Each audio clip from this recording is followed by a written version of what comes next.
तो चलो, thank you. तो नमस्कार, मैं नंदिनी मेश्राम नागपुर से बोल रही हूँ। मैं grand master, reiki grand master हूँ और टैरो रीडिंग करती हूँ, एनएलपी कोच हूँ। और पिछले 15 से 20 साल से इस क्षेत्र में मैं अपने काम कर रही हूँ और लोगों के लिए यानी आध्यात्मिकता साइंटिफिक तरीके से सिखाऊं, ये मेरा पर्पस है कि उनके लाइफ में ये सीखने से एक यानी एक समृद्धि संपन्नता आए, कि ये मेरा मोटिव है। तो चलो आज का सेशन चालू करते हैं। और बड़े ही बहुत खूबसूरत तरीके से सर ने हमें सिखाया कि जिंदगी क्या है, जिंदगी की साइकोलॉजी क्या है ना।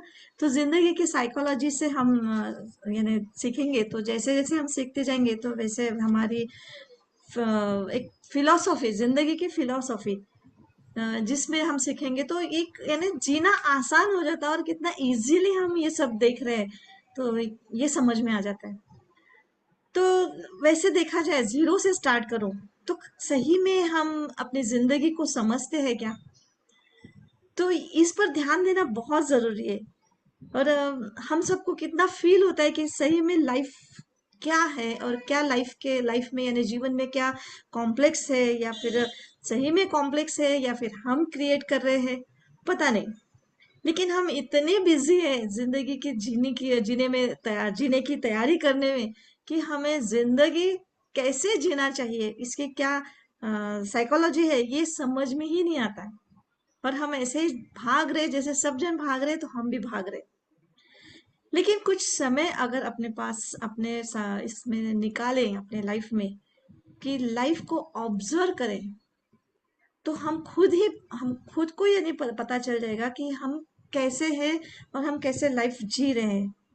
और इसमें हम यानी खुद के जो कॉम्प्लेक्स आते हैं, या फिर चैलेंजेस आते हैं, उसमें जो हम खुद को फंसा हुआ देखते हैं, महसूस करते हैं, तो वो कुछ नया नहीं है, या फिर हम अकेले नहीं है। क्योंकि हम बहुत ज्यादा ऐसे बोलते हैं कि भगवान, मुझे ही क्यों, मैं ही क्यों, मैं तो खूब सबके सबके साथ अच्छी रहती हूँ, फिर मेरे ही साथ ऐसा क्यों किया। लेकिन ये मेरे ही साथ नहीं रहता, जो आपके अंदर है वही आपको बाहर मिलता है। ये बहुत अच्छे तरीके से सर ने प्रूफ करके बताया हमको, यानी लॉजिकली साइंटिफिकली है। तो जैसे हम अपने लाइफ को लर्निंग के लिए तैयार हो जाते हैं, तो वैसे वैसे हमारी जिंदगी बहुत यानी सिंपल होती जाती है, और बहुत सहजता से हम जी पाते हैं, रियलाइजेशन कर पाते हैं। और इसमें और थोड़ा सा स्टडी करें, अगर एनएलपी वगैरह जैसे न्यूरो लिंग्विस्टिक प्रोग्रामिंग करें, तो इसमें तो और ज्यादा सिंपल, और उसमें बहुत ज्यादा डीप रियलाइजेशन आ जाता है। और ऐसा लगता है कि अरे यार, ये क्या जी रहे थे हम लोग जिंदगी इसके पहले, है ना। तो हम जैसे पूछते हैं लोगों को, कि जैसे हमको लगता है कि यानी कि हम दूसरों को दोष देते हैं, दूसरे ये ऐसे है वैसे है, या फिर ज्यादातर लोग हम ही नहीं, हमको छोड़ के बाकी सब लोग ऐसे हैं वैसे हैं, ऐसे लगता है। और सही में क्या सब लोग बुरे हैं, या फिर अच्छे हैं, या फिर कैसे हैं? या फिर अभी हम ये भी बोलते हैं कि कलयुग आया है, कलयुग में सब खत्म हो जाएगा, कलयुग में लोग ऐसे होते हैं, कलयुग में वैसे होते हैं। अगर ये सोचा जाए तो देखो, थोड़ा सा ऑब्जर्वेशन करो कि 200-250 साल पहले भी तो हमने सुना है कि वहां पर राजा लोग लड़ाई करते थे। उसके पहले भी तो कास्टिज्म में झगड़े होते थे। उसके पहले भी 2-2.5 हजार साल वहां पर भी जो बुद्ध की हम कहानियां सुनते हैं, वहां पर भी तो बुद्ध लड़ाई या फिर ऐसे लोगों का प्रॉब्लम देख के तो उन्होंने सब राजपाट छोड़ा, और अपने यानी उसके उसको ढूंढने के लिए निकले। उसके भी पहले देखा जाए तो रामायण महाभारत वगैरह ये जब हम सुनते हैं, वहां पर भी तो कितना बड़ा युद्ध हुआ था, और कैसे कैसे लोग अपने अपने तरीके से ये कर रहे थे, झगड़े कर रहे थे, या फिर अच्छे लोग भी बुरे लोग कैसे सीख रहे थे। तो यानी ऐसा लगता है कि आज हमको जो बताया जाता है, या फिर आज हम जो समझते हैं कि लोग अच्छे नहीं है, बुरे हैं, दिन बे दिन लोग फंसाते हैं, ऐसा है वैसा वगैरह, जो निगेटिविटी है, तो ये आज ही नहीं है। लोग तभी भी वैसे ही थे जैसे आज है। 200 साल पहले भी, 250 साल पहले भी, 5000 साल भी पहले भी वैसे ही लोग हैं। लेकिन इसमें अगर और डीपली यानी थॉट हम क्रिएट करें और देखने की कोशिश करें, तो ये समझ में आता है कि इसमें जो लड़ाई झगड़ा भी हुए लेकिन उसमें जीत सत्यता की हुई है, या फिर हमें बहुत सुंदर नॉलेज मिला और हर एक इसमें सालों में हमको कुछ सीखने को मिला, और हमारी दिन ब दिन प्रगति ही होते गई। यानी लोग बेसिकली अच्छे ही होते हैं, लेकिन हम अपने नजर से अगर देखते तो लोगों को बुरा समझते। लेकिन बहुत ज्यादा जब समझ में आ गया ये सब बातें, तो ये समझ में आता है कि सब कुछ आपके अंदर ही होता है, क्योंकि लाइफ अकॉर्डिंग हमारे बिहेवियर से तैयार हो जाती है। हम कैसा बिलीव करते हैं या फिर हम कैसे अंदर उसका फील करते हैं, उस हिसाब से ही लोग आपको मिलते हैं, और उस हिसाब से ही हमें यानी हमारी जिंदगी आगे सेट होती है। जैसा आपका बिलीफ अंदर सेट होता है, वैसे ही हमारा मन यानी सबकॉन्शियस माइंड जो है वो प्रूफ करने लगता है। और ये इतना सुंदर मुझे समझ में आया कि मैं बहुत यानी एक लाइफ के एक बहुत ज्यादा यानी परेशानियों से मैं गुजरी, कि मैं एक बहुत अच्छे घर से बिलोंग करती थी, जो मेरे पापा बहुत अच्छे एक यानी एग्जीक्यूटिव इंजीनियर थे, भाई एक अच्छा इंजीनियर, या फिर बहुत क्लास, और मेरे हस्बैंड भी आर्किटेक्ट, नागपुर में उनका नाम था, दबदबा था।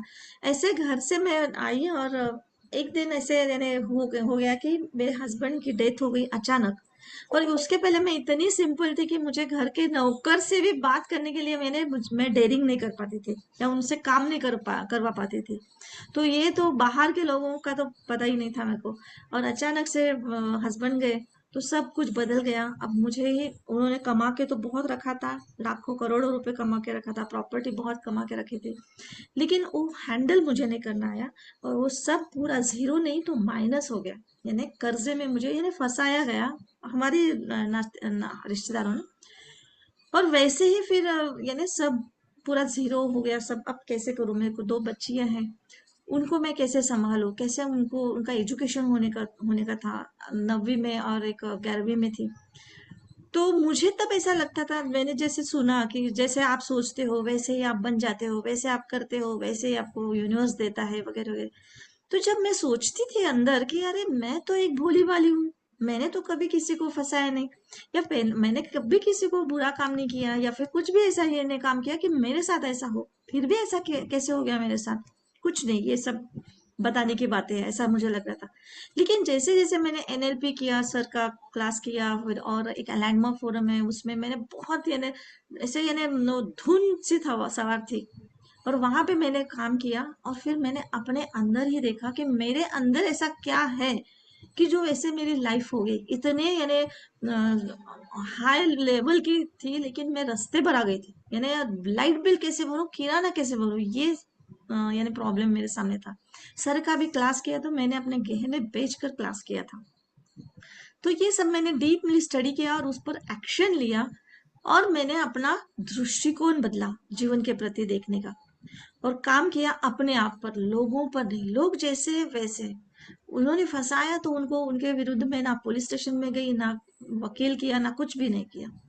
अपने अंदर ही मैंने बदलाव किया।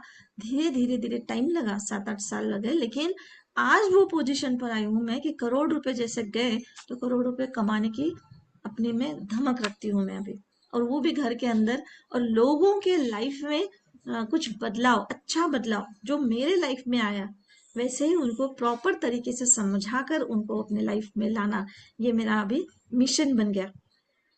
तो ऐसे ही रहता है, तो हम अपना दृष्टिकोण कैसे बदल सकते हैं, इस पर भी बहुत सुंदर सर ने बताया कि यानी उसमें कुछ हम काइंडनेस यानी दूसरों में बदल करने की बजाय खुद में कैसे बदल करें, क्या क्या हम यानी खुद को कैसे देख सकते हैं। तो उसमें बहुत सुंदर सर ने बताया कि बाहर यानी अपने अंदर का चोर मर जाता है, तो बाहर चोर ही दिखना बंद हो जाता है। नहीं दिखता।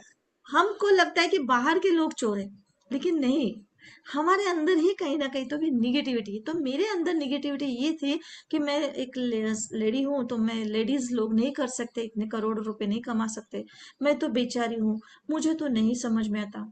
या फिर मेरे को ऐसा लग रहा था कि मेरे को बेटियां ही है, तो बेटियां रहती तो फिर लोगों की नजर बुरी रहती है और लोग फंसाते हैं। या फिर पैसा तो लोभ है, नहीं बाबा मुझे तो नहीं करना है, तो जो कोई भी संभालेगा उनको मैं दे दूंगी, और मुझे 10,000 रुपये महीना दे दो, बस मेरे करोड़ रुपए आप रख लो और 10,000 रुपये, यानी ये मेंटेलिटी मेरी थी। तो नेचर ने, यूनिवर्स ने मुझे वैसे ही किया कि ठीक है तुम अपने पैसे दे दो और संभालो अपना, मांगो फिर भीख मांगते जैसे अपना ही पैसा भीख मांगा। तो मैंने अपने अंदर का ही भिखारी को मार दिया, तो मैं देने वाली बन गई। तो ये है ऐसा कि अपने ही अंदर कुछ ना कुछ तो कोई कमियां रहती है, तो वहां पे अपने आप के लिए काइंडनेस बनाना बहुत जरूरी है। और फिर दूसरा पॉइंट बताया कि अबाउट कम्युनिटी सपोर्ट, यानी जैसे हम सामाजिक लोग हैं, तो हम जैसे जैसे आज मैं अपना जो मिशन बताती हूँ या फिर अपना जो एक पर्पस बताती हूँ, तो वो पर्पस भी मेरा है कि मैं तो खुद के लिए तो मैं कर ही रही हूँ, लेकिन दूसरों को मैं कैसे हेल्प करूँ, दूसरों के लिए मैं क्या करूँ, वहां पे मैं सोचती रहती हूँ। और वहां से मेरे को ग्रोथ मिलता है। जैसे सर ने भी बताया कि हम सामाजिक संकट जैसे आया हमारे में, ये कोरोना आया, जैसे भूकंप हो जाता, बाढ़ हो जाती है, तो वहां पे कैसे लोग एक दूसरों को जानते नहीं है, फिर भी लोग एक दूसरों के लिए भागते दौड़ते और मदद कर देते हैं। तो इस टाइप से मैंने खुद में देखना चालू किया और वहां पे मैंने खुद को बदल दिया। फिर उसके बाद है कि हम हीरोज हमारे लाइफ में होते हैं, जैसे ये भी बड़े बड़े जो हीरो है, डॉक्टर बाबा साहेब अम्बेडकर, महात्मा गांधी, और ये जो भी है ना, तो ये कैसे बने, तो जिन्होंने देखा कि हमारे समाज में क्या कमतरता है, तो इतना बड़ा यानी उन्होंने अपने लाइफ में मिशन लिया है कि खुद की जिंदगी तो परवाह ही नहीं किया उन्होंने, और लोगों के सामने आए और जिंदगी बदल दी और पूरा संविधान बदल दिया उन्होंने, समाज का संविधान बदल दिया। और आज हम उन संविधान के से चल रहे हैं और सबको इक्वलिटी दे रहे हैं, यहाँ तक कि हम लेडीज लोगों को भी इतना कुछ मिला है कि बहुत कुछ। तो एक उन्होंने अपनी लाइफ जहाँ पे यानी कुर्बान कर दी और हमारे लिए वो हीरो बन गए। तो वैसे तो मैं देखना चाहूंगी खुद को भी कि मैं कैसे हीरो बनूं लोगों के लाइफ में, और मैं कैसे अब अपनी जिंदगी तो हो गई, अब दूसरों के लिए मैं कैसे करूं। वैसे ही है चौथा पॉइंट कि ग्लोबल इफर्ट्स, यानी जैसे देशों में काम कोई पहचान का नहीं है, लेकिन जैसे दो देशों में काम यानी लड़ाई हो गई, तो डॉक्टर्स लोग कैसे मदद करते हैं, वो बॉर्डर पर जाते हैं, एक दूसरों की हेल्प करते हैं। तो इसी में हम ह्यूमन लोगों में यानी हम मनुष्य में ये एक स्वभाव है कि एक दूसरों की फिक्र करे, हेल्प करे। आज भी हम लोग एक दूसरों के हेल्प के नजरिए से ही हम एक दूसरों से बात कर रहे हैं। उसके बाद जिनके पास बहुत पैसा रहता है वो अपने लोगों के लिए यानी हार्डल मनी जो खुद कमाते हैं लेकिन दान दे देते हैं, ऐसे बहुत से लोग हैं कि ये यहाँ से भी हम सीख सकते हैं कि काइंडनेस का यानी क्या होता है ना। और वैसे भी हमारा बेसिक नेचर है कि हम दूसरों की केयर करें, क्योंकि दूसरों की केयर करते हैं ना तो हमें पहले कुछ अच्छा लगता है, हमको लगता है कि हम दूसरों की केयर कर रहे हैं, लेकिन उसके पहले हमको खुद अच्छा लगता है। जैसे मैं भी आज अगर किसी की हेल्प करूं, किसी के लिए मैं प्रार्थना करूं, रेकी प्रार्थना जो हम बोलते हैं, या फिर टैरो रीडिंग करती हूँ, तो जो उनको गाइड करती हूँ, तो गाइड उनको करने से पहले मुझे गाइड मिल जाता है खुद से, खुद मैं सीखती हूँ कि मुझे क्या करना चाहिए। और ये हम खुद यानी दूसरों को कहने को दूसरों को बोलते हैं, लेकिन पहले खुद को ही हम सपोर्ट करते हैं। और कोई भी चैलेंजेस आते हैं तो हम दूसरों को बाहर लाने की कोशिश करते हैं। इसमें भी हम खुद में देखें कि हम दूसरों को अगर बाहर लाने की कोशिश करते हैं, लेकिन पहले खुद को बहुत अच्छा लगता है, क्योंकि खुद हम सीखते हैं। तो एम्पैथी दूसरों से पहले हम खुद से ही हम देते हैं, खुद को ही देते हैं। लेकिन इतना सब कुछ होने के बाद भी हमको ऐसा क्यों लगता है कि लोग स्वार्थी है ना? तो क्योंकि हमको हम लोग ऐसा लगता है कि हम दूसरों से एक्सपेक्ट करते हैं कि जैसे मैं कहती हूँ कि मैंने अपनी खुद की स्टोरी बताई कि मेरे साथ ऐसा हुआ, वैसा हुआ, फिर ऐसा हुआ, वैसा हुआ। लेकिन जब मैंने अपने आप में देखा तो ये मेरे साथ ऐसा हुआ, ये मैं खुद जिम्मेदार हूँ। मैं दूसरों को दोष दे रही हूँ कि ऐसा है वैसा है, और ऐसा लगता है कि जैसे उसके पीछे में भी मेरा स्वार्थ था कि मुझे वो सामने वाला व्यक्ति अपना टाइम दे, अपना यानी प्यार दे, अपना ये सपोर्ट दे मुझे।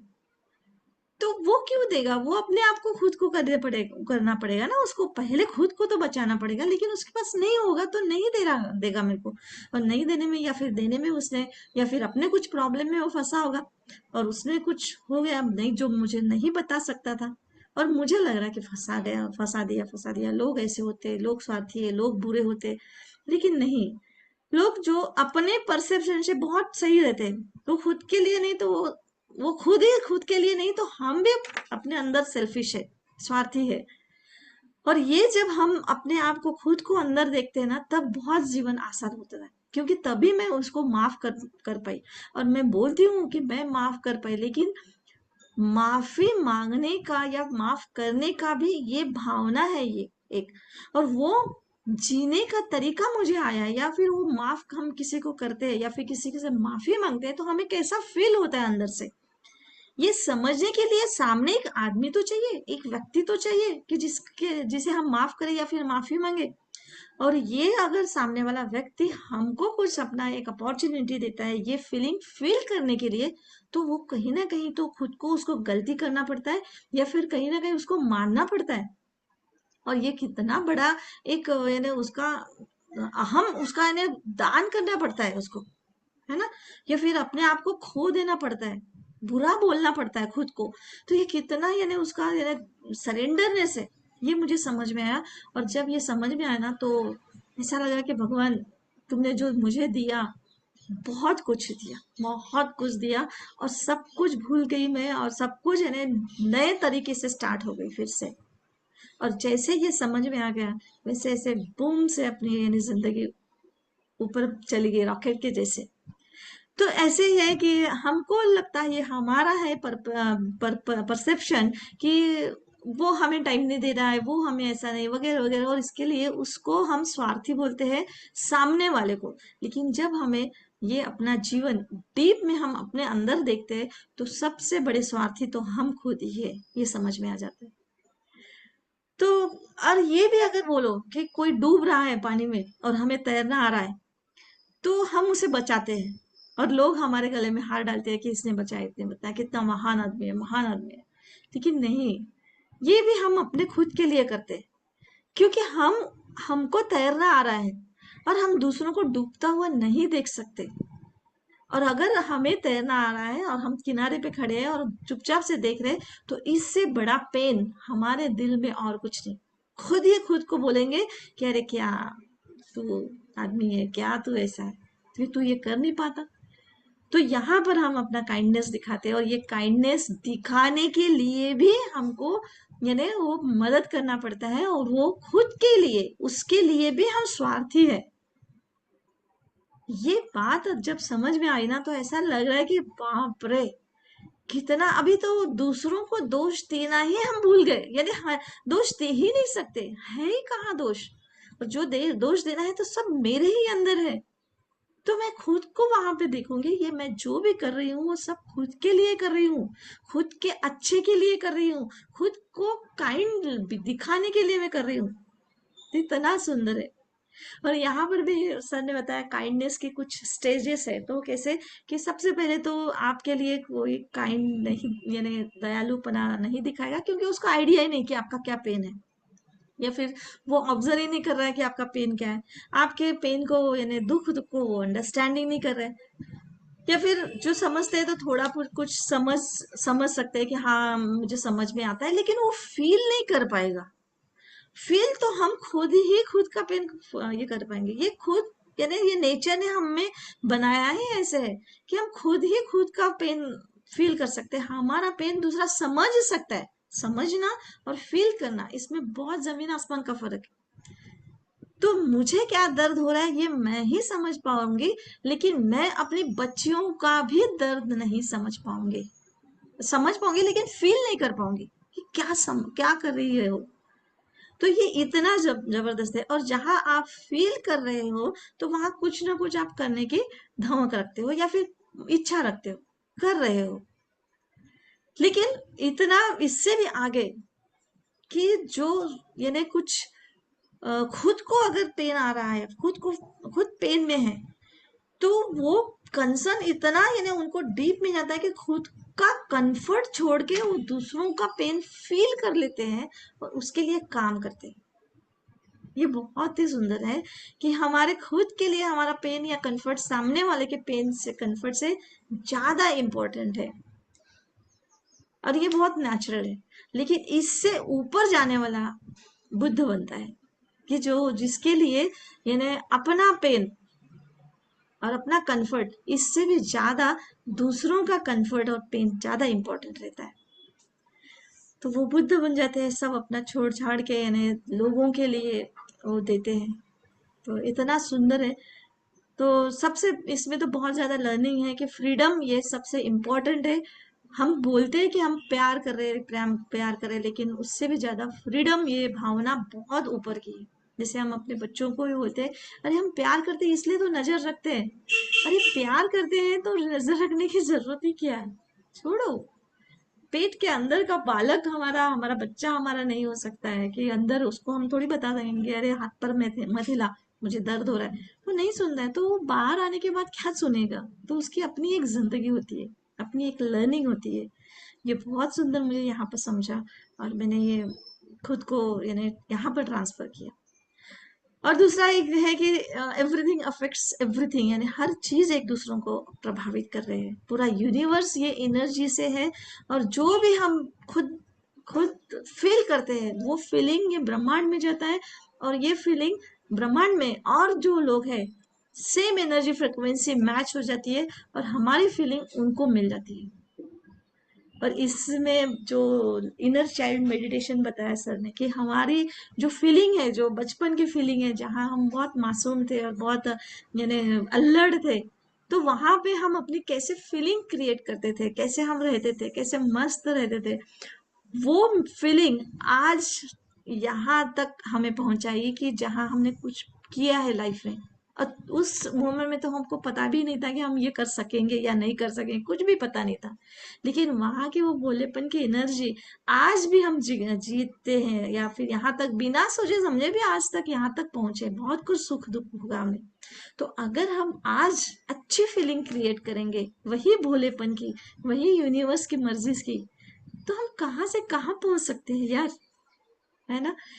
तो यहाँ पर बहुत ही सुंदर एक लर्निंग मिली कि एक बटरफ्लाई के फड़फड़ना, पंख फड़फड़ने से समुद्र में सुनामी आ सकती है। हम तो सोच भी नहीं सकते कि सुनामी यानी कितनी बड़ी होती है, और बटरफ्लाई इतना सा, और उसके पंख फड़फड़ा से भी समुद्र में सुनामी आ जाती है। ऐसे कैसे हो सकता है? इसलिए खुद को छोटा मत बनाओ, छोटा नहीं बनाना है हमको, सिर्फ फीलिंग क्रिएट करनी है, वो इनोसेंस लाना है बाहर, और ब्रह्मांड से मांगना है कि तुम्हें क्या चाहिए। क्योंकि हम जैसा हमारा जैसा स्टेट होता है वैसे ही हमारा हम बिहेवियर करते हैं। यानी अब भी हम भोलेपन का कर रहे हैं, और सब कुछ भगवान पर यानी उससे हम जैसे पिताजी पर जैसे हम बचपन में चॉकलेट मांगते थे तो चॉकलेट लेके ही आते थे। वहां पे हमको संशय ही नहीं था, यानी कुछ ऐसा लगता ही नहीं कि हाँ लाएंगे पिताजी, नहीं लाएंगे ऐसा कुछ भी नहीं। लेकिन हाँ नहीं लाए तो उनको पता है कि ये चॉकलेट खाना बराबर नहीं है, वो कुछ तो भी और अच्छा ला के देंगे हमें, फल फ्रूट्स ला के देंगे और समझाएंगे कि फल फ्रूट्स खाने से क्या होता है। बस वैसे ही हमारा ब्रह्मांड है। और ये बात मुझे मुझे बहुत ही सुंदर समझ में आई, कि वैसे जैसे समझ में आई वैसे मैंने अपना बिहेवियर, अपना स्टेट बदल दिया है। और बदलने के बाद तो आज सही में मुझे लोग गुरु, नंदिनी माँ, नंदिनी मैम वगैरह ऐसे यानी समझते हैं। और बहुत कुछ उनके छोटे छोटे गिफ्ट्स भी जो देते हैं, अपनी पेंटिंग करते हैं, कोई पुतला बनाते हैं। सही में ऐसा लगता है कि एक स्टेट बदलने से हमारा बिहेव कैसे बदल जाता है, और हम कितना यानी ये अपने स्टेट के मास्टर बन जाते हैं यार, कि हमें जो चाहिए हम वो क्रिएट कर सकते हैं। और ये हमारे ही अंदर है, हमारे अंदर ही, हमारे स्टेट पर सब डिपेंड है, और कुछ नहीं है, बाहर कुछ नहीं है। और उसके बाद में एक बहुत अच्छा पॉइंट बताया कि लाइफ इज जॉइंट इवेंट, यानी हम जो जी रहे हैं हम एक दूसरों के से जुड़े हुए हैं, और अकेला छोड़ दिए तो हम जी ही नहीं पाएंगे। इस पर भी बहुत ही सुंदर, यानी अभी सब देखने का नजरिया बदल गया है। कि जैसे मैं अभी आपसे बात कर रही हूँ, तो मैं अकेले कैसे बात कर पाऊंगी, किसको बताऊंगी? आप मेरे लिए आप यानी अनजान हो, हम पहली बार मिल रहे हैं, लेकिन फिर भी वो बताने की इच्छा, आप समझ रहे हो, मुझे सुन रहे हो, कितना अच्छा लग रहा है। वो लैपटॉप, ये जो पेन, पानी, ये जो भी कुछ मिल रहा है, सब सबके लिए है। सब इंसान एक दूसरों के लिए काम कर रहे हैं। हम अकेला कुछ नहीं कर सकते, कुछ नहीं कर सकते। हमें खाना भी बनाना है तो गेहूं चावल पहले तो खेत में जाना पड़ेगा, खेत में उपजाना पड़ेगा, खेती करनी पड़ेगी। ये इतना सुंदर ऐसे, यानी सोच सोच के, बाप रे बाप, इतने छोटे छोटे काम के लिए हम अकेले नहीं कर सकते। तो हम कितने दूसरों पर डिपेंड है, और हमको लगता है कि मैंने किया और कितना अहंकार हमें आ जाता है ना? तो यहाँ पर कोई भी इस दुनिया में कम वैल्यू नहीं है किसी की। हर एक इंसान वैल्यूएबल है। जो अपने घर में मेड भी बोलो या एक मजूर भी काम कर रहा है, कितनी मेहनत कर रहा है, और हम कितने आसानी से हमको सब कुछ मिल रहा है। तो इसलिए हमने ये डिसाइड करना चाहिए कि जिंदगी को बिना समझे, यानी कि प्यासे मर जाए, कि जिंदगी को समझ कर प्यास बुझा कर मर जाए। तो मैं तो अपनी प्यास बुझा कर मरूंगी यार, क्योंकि और प्यास कैसे बुझा सकते हैं? तो ये ऐसे ही कोर्सेस करके, यानी जो हमें समझता नहीं है, तो कोई समझाने वाला गुरु अगर हमारे सामने आए, तो उनको तो बिल्कुल सरेंडर हो जाए, और हर टाइम सीखने के लिए तैयार, यानी मरने तक तो सीखने के लिए तैयार है। क्योंकि हम दूसरों को भी तो सिखाएंगे, क्योंकि हमारे जरिए भी कोई सीखता ही है। तो लेकिन दूसरों को सिखाने से पहले तो खुद को सीखना पड़ेगा ना। तो अपनी तो दुनिया बदलना पड़ेगा। दुनिया अपनी बदलनी है, तो पहले खुद पर काम करना पड़ेगा, तब जाके हम दूसरों को सिखा सकते हैं, या फिर दूसरों पर हमारा इन्फ्लुएंस हो सकता है ना? और फिर दूसरा एक पॉइंट बताया कि जिंदगी जिंदगी को सपोर्ट करती है। ये भी एक एकदम से अलग सा ऐसा कुछ दिख रहा है कि ऐसे कैसे, जब बताया सर ने कि जिंदगी जिंदगी को सपोर्ट करती है, कैसे क्या? तो इसमें बहुत ही सुंदर एक मुझे एक आया कि एक जैसे झाड़, जंगल में एक हाथ झाड़ जैसे गिर गया गलती से, तो कुछ मेरे शास्त्रज्ञों ने देखा, तो आजू बाजू के झाड़ भी अपने रूट से उसको न्यूट्रिशन पहुंचा रहे हैं। यानी ये जिंदगी एक जिंदगी दे रही है, जिंदगी को सपोर्ट कर रही है। तो नेचर में हर तरफ यही है कि हम एक दूसरों को सपोर्ट करें। मैं भी एक जिंदगी हूँ, सामने वाला भी एक जिंदगी है। तो सबसे, यानी सब इम्पोर्टेंट जैसे है, तो यही समझ में आता है कि जो यही है जिंदगी, बस आप एक दूसरों को सपोर्ट करो। लेकिन ज्यादातर हम लोगों को कैसे समझ में नहीं आता, और हम लोग अपने लाइफ में ऐसा लगता है कि ये हो गया तो मैं सुखी हो जाऊंगी, वो मिल गया तो सुखी हो जाएगी, जैसे पैसा, सक्सेस, या फिर कुछ रिकॉग्नाइजेशन या फेम वेम, हेल्थ, ये सब मिल जाए तो मैं सुखी हो जाऊंगी। और ये सब मटेरियलिस्टिक जो चीज है, इसमें हम लोग बिजी हो जाते हैं, और समझ में नहीं आता कि ये जिंदगी हमें कैसे, ये मटेरियल चीजें हमें ड्राइव कर रही है, समझ में नहीं आता, और इसमें हम खो जाते हैं। लेकिन ये सुंदर जो उदाहरण बताया कि जो न्यूट्रिशियंस, ये बड़े पेड़ एक दूसरों को दे रहे हैं, तो कितना सुंदर है कि जिंदगी में सबसे ज्यादा इम्पोर्टेंट तो जिंदगी जीना ही है यार। जिंदगी एक दूसरों को जीने के लिए सिखाओ, मदद करो। तो हम जो भी अपने लाइफ में डिसीजंस लेते हैं, वो सब आपके लाइफ के सेंटर में लेना चाहिए, सेंटर के लाइफ में, यानी कि पहले, सबसे पहले इसको, लाइफ तो जीने के लिए तो ये मदद करो। और वहां पर हम अपना यानी स्टेटस देखेंगे, अपनी जात पात देखते हैं, हम लेडी है या जेंट्स है, या फिर हम क्या कर रहे हैं और कहाँ जा रहे हैं, कैसे हम उसको मदद करें, यही आ जाता है, और लाइफ सेंटर में नहीं रखते। और उस तरीके से हम, हमारी लाइफ सब इम्बैलेंस हो जाती है, और हम जी नहीं सकते। लेकिन अपने को अगर काइंडनेस की हाइट तक जाना है, तो लाइफ स्टार्स बिकम्स बैलेंस, तो करना है तो पहले सबसे ज्यादा जिंदगी को ही इम्पोर्टेंस देना पड़ेगा, सेंटर में जीने जिंदगी रखना पड़ेगा। ये बहुत सुंदर ओपनिंग है मेरे लाइफ की।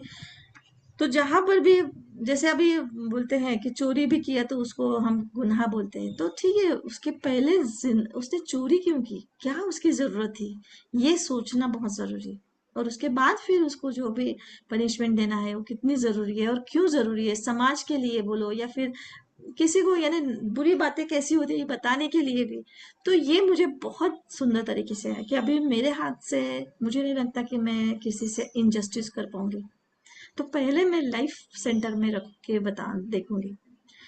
तो इसका मतलब ये भी नहीं है कि आप सब कुछ करते हैं, मैं तो खुद के लिए बोल रही हूँ कि मैं ये कर पाऊंगी, ये करूंगी, वो करूंगी, लेकिन पता नहीं कि मैं सब कुछ कर पाऊंगी कि नहीं। और कुछ जरूरी भी नहीं है, ऐसा भी नहीं है कि सभी कुछ करना चाहिए, लेकिन जो भी पॉइंट करेंगे तो उसमें बैलेंस्ड करें, बेहतर करें, यानी क्वालिटी रखें अपने लाइफ की। कि सब जन जा रहे भेड़ चाल में तो बस हम भी उसके पीछे जा रहे, ऐसा नहीं करना चाहिए। खुद की एक यूनिक मार्ग क्रमण यानी देखना चाहिए, चुनना चाहिए, और उसमें सोच समझ के कि कितनी क्वालिटी है, कितना हम बैलेंस कर पा रहे हैं जिंदगी को, जिंदगी के लिए। तो ये मुझे बहुत ही सुंदर समझ में आया। और सबसे बाद आखिरी तो जिंदगी, यानी आपका वक्त ही आपकी जिंदगी है। तो सही में हर पल हर क्षण मुझे अभी मैं सोच रही हूँ कि मैं क्या कर रही हूँ, ये पल तो मेरा गलत तो यानी या फिर वेस्ट तो नहीं जा रहे। इस वक्त को मैं और क्या कर सकती हूँ, कुछ नहीं सोचा तो मैं किताबें पढ़ती रहती हूँ, कुछ तो भी बोलती रहती हूँ, या फिर वीडियोस अच्छे से देखती हूँ।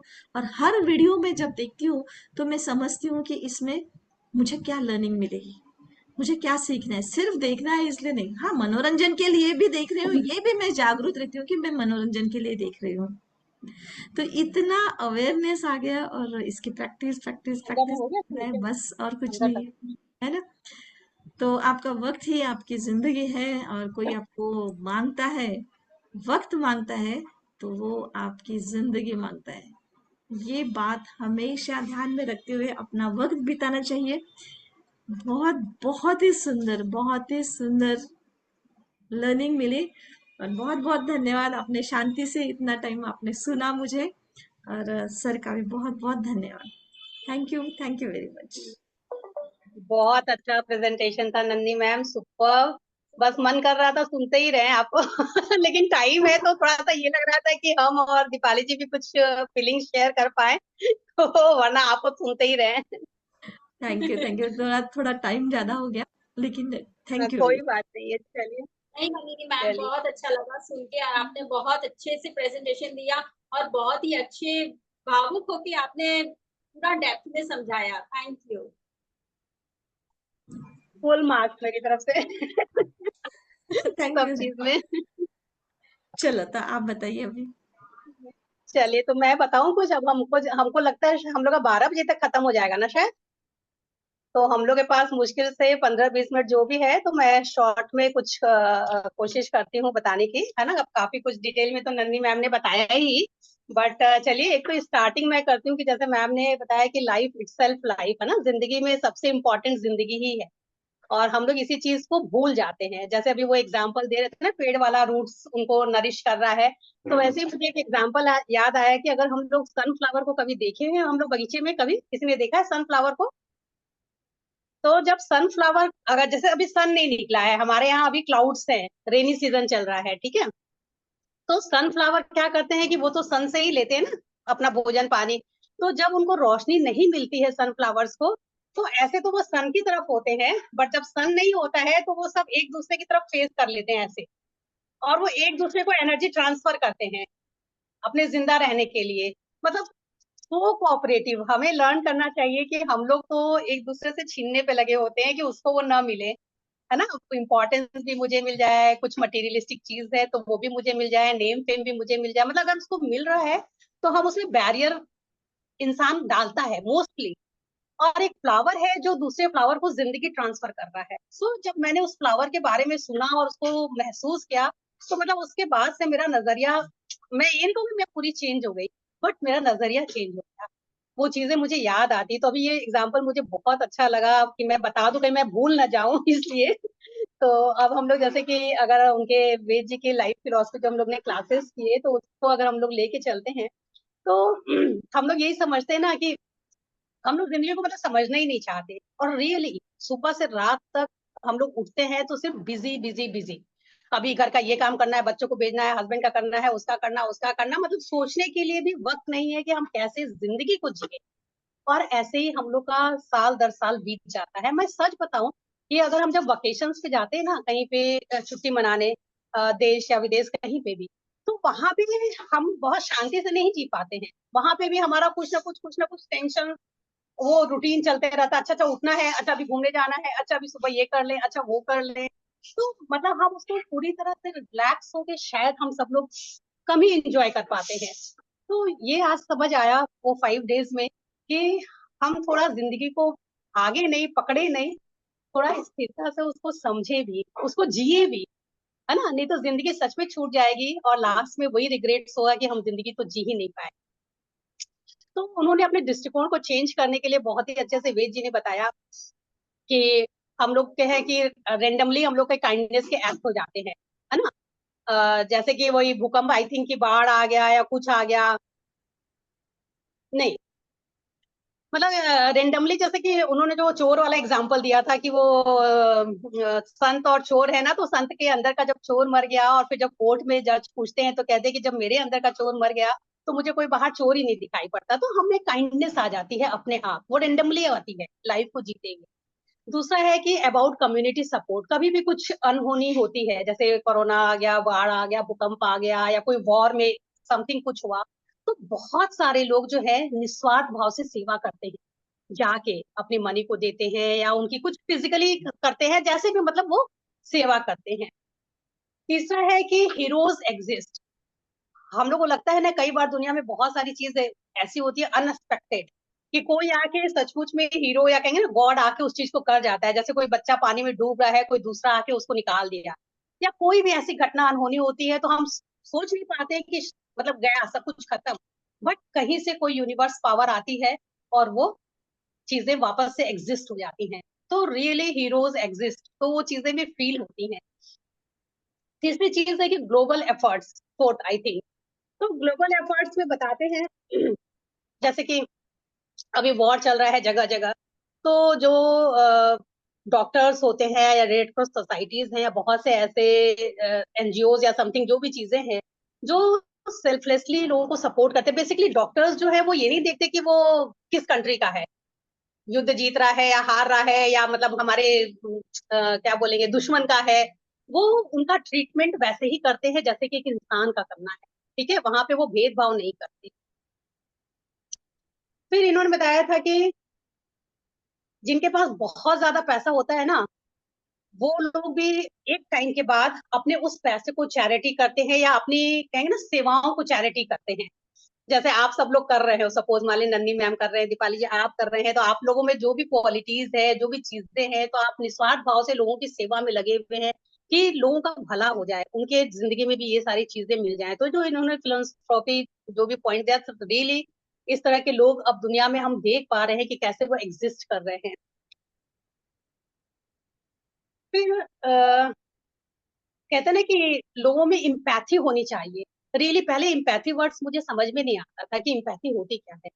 तो इम्पैथी ये है कि मतलब हम निस्वार्थ भाव से, चाहे वो एक गरीब आदमी है, कमजोर आदमी है, हम उसके दुख पीड़ा उसको ना फील कर पाए, और फील करके उसको सर्व भी करें। ऐसा नहीं कि बस खाली फील कर लिया और बैठ गए, मतलब हम उसके लिए कर पाए कुछ। I think this is empathy. और जो बड़े बड़े ऑर्गेनाइजेशंस जो चलते हैं ना, या जो लोग कहते हैं कि बहुत महान हो गए, तो उनमें ये क्वालिटी ना कूट कूट के भरी होती है, इम्पैथी वाली। इसीलिए वो इतने सक्सेस की हाइट पे पहुंच पाते हैं। तो हम भी कोशिश कर रहे हैं कि हम में भी ये सारी हमारे भी ये नजरिए चेंज हो, ये सारी क्वालिटीज हम में भी आए। फिर जो लाइफ की फिलोसफी को लेके वेद जी ने बताया कि जो हमारा, जो एक्चुअली जो फर्स्ट पॉइंट था कि बेसिकली पीपुल्स आर गुड, मतलब ये गुड क्वालिटी, हमें अच्छे बनने की ये क्वालिटीज थी कि अगर हम इन चीजों को चेंज करते हैं तो हम अच्छे बन सकते हैं। लेकिन वही एक सेकंड नजरिया है कि पीपुल्स आर सेल्फिश। तो एक ही साथ दोनों चीज कॉन्ट्राडिक्ट हो रही है। तो हम, लेकिन हम लोग तो यही सोचते हैं ना कि हर आदमी सेल्फिश है, अगर वो मेरे मन का नहीं करता है, मेरे को कोई सामान चाहिए उसने नहीं दिया, मुझे कुछ सम्मान चाहिए, कुछ मतलब कुछ भी चाहिए, तो हम दूसरों को तुरंत जज कर लेते हैं कि देखो वो सेल्फिश है, वो खाली अपना सोच रहा है, मेरे लिए नहीं सोच रहा है। लेकिन अगर इमीडिएट हम सोचे तो हम भी क्या कर रहे हैं, हम भी तो सेल्फिश ही हैं। तभी तो हम सोच रहे हैं कि वो मेरे लिए सोचे, नंदी मैम मेरे लिए सोचे, दीपाली जी मेरे लिए सोचे, और मैं तो नहीं सोच रही आप लोग के लिए, मैं सोच रही हूँ कि आप मेरी हेल्प कर दो, आप मुझे बता दो, आप मुझे आगे ले जाओ, ठीक है।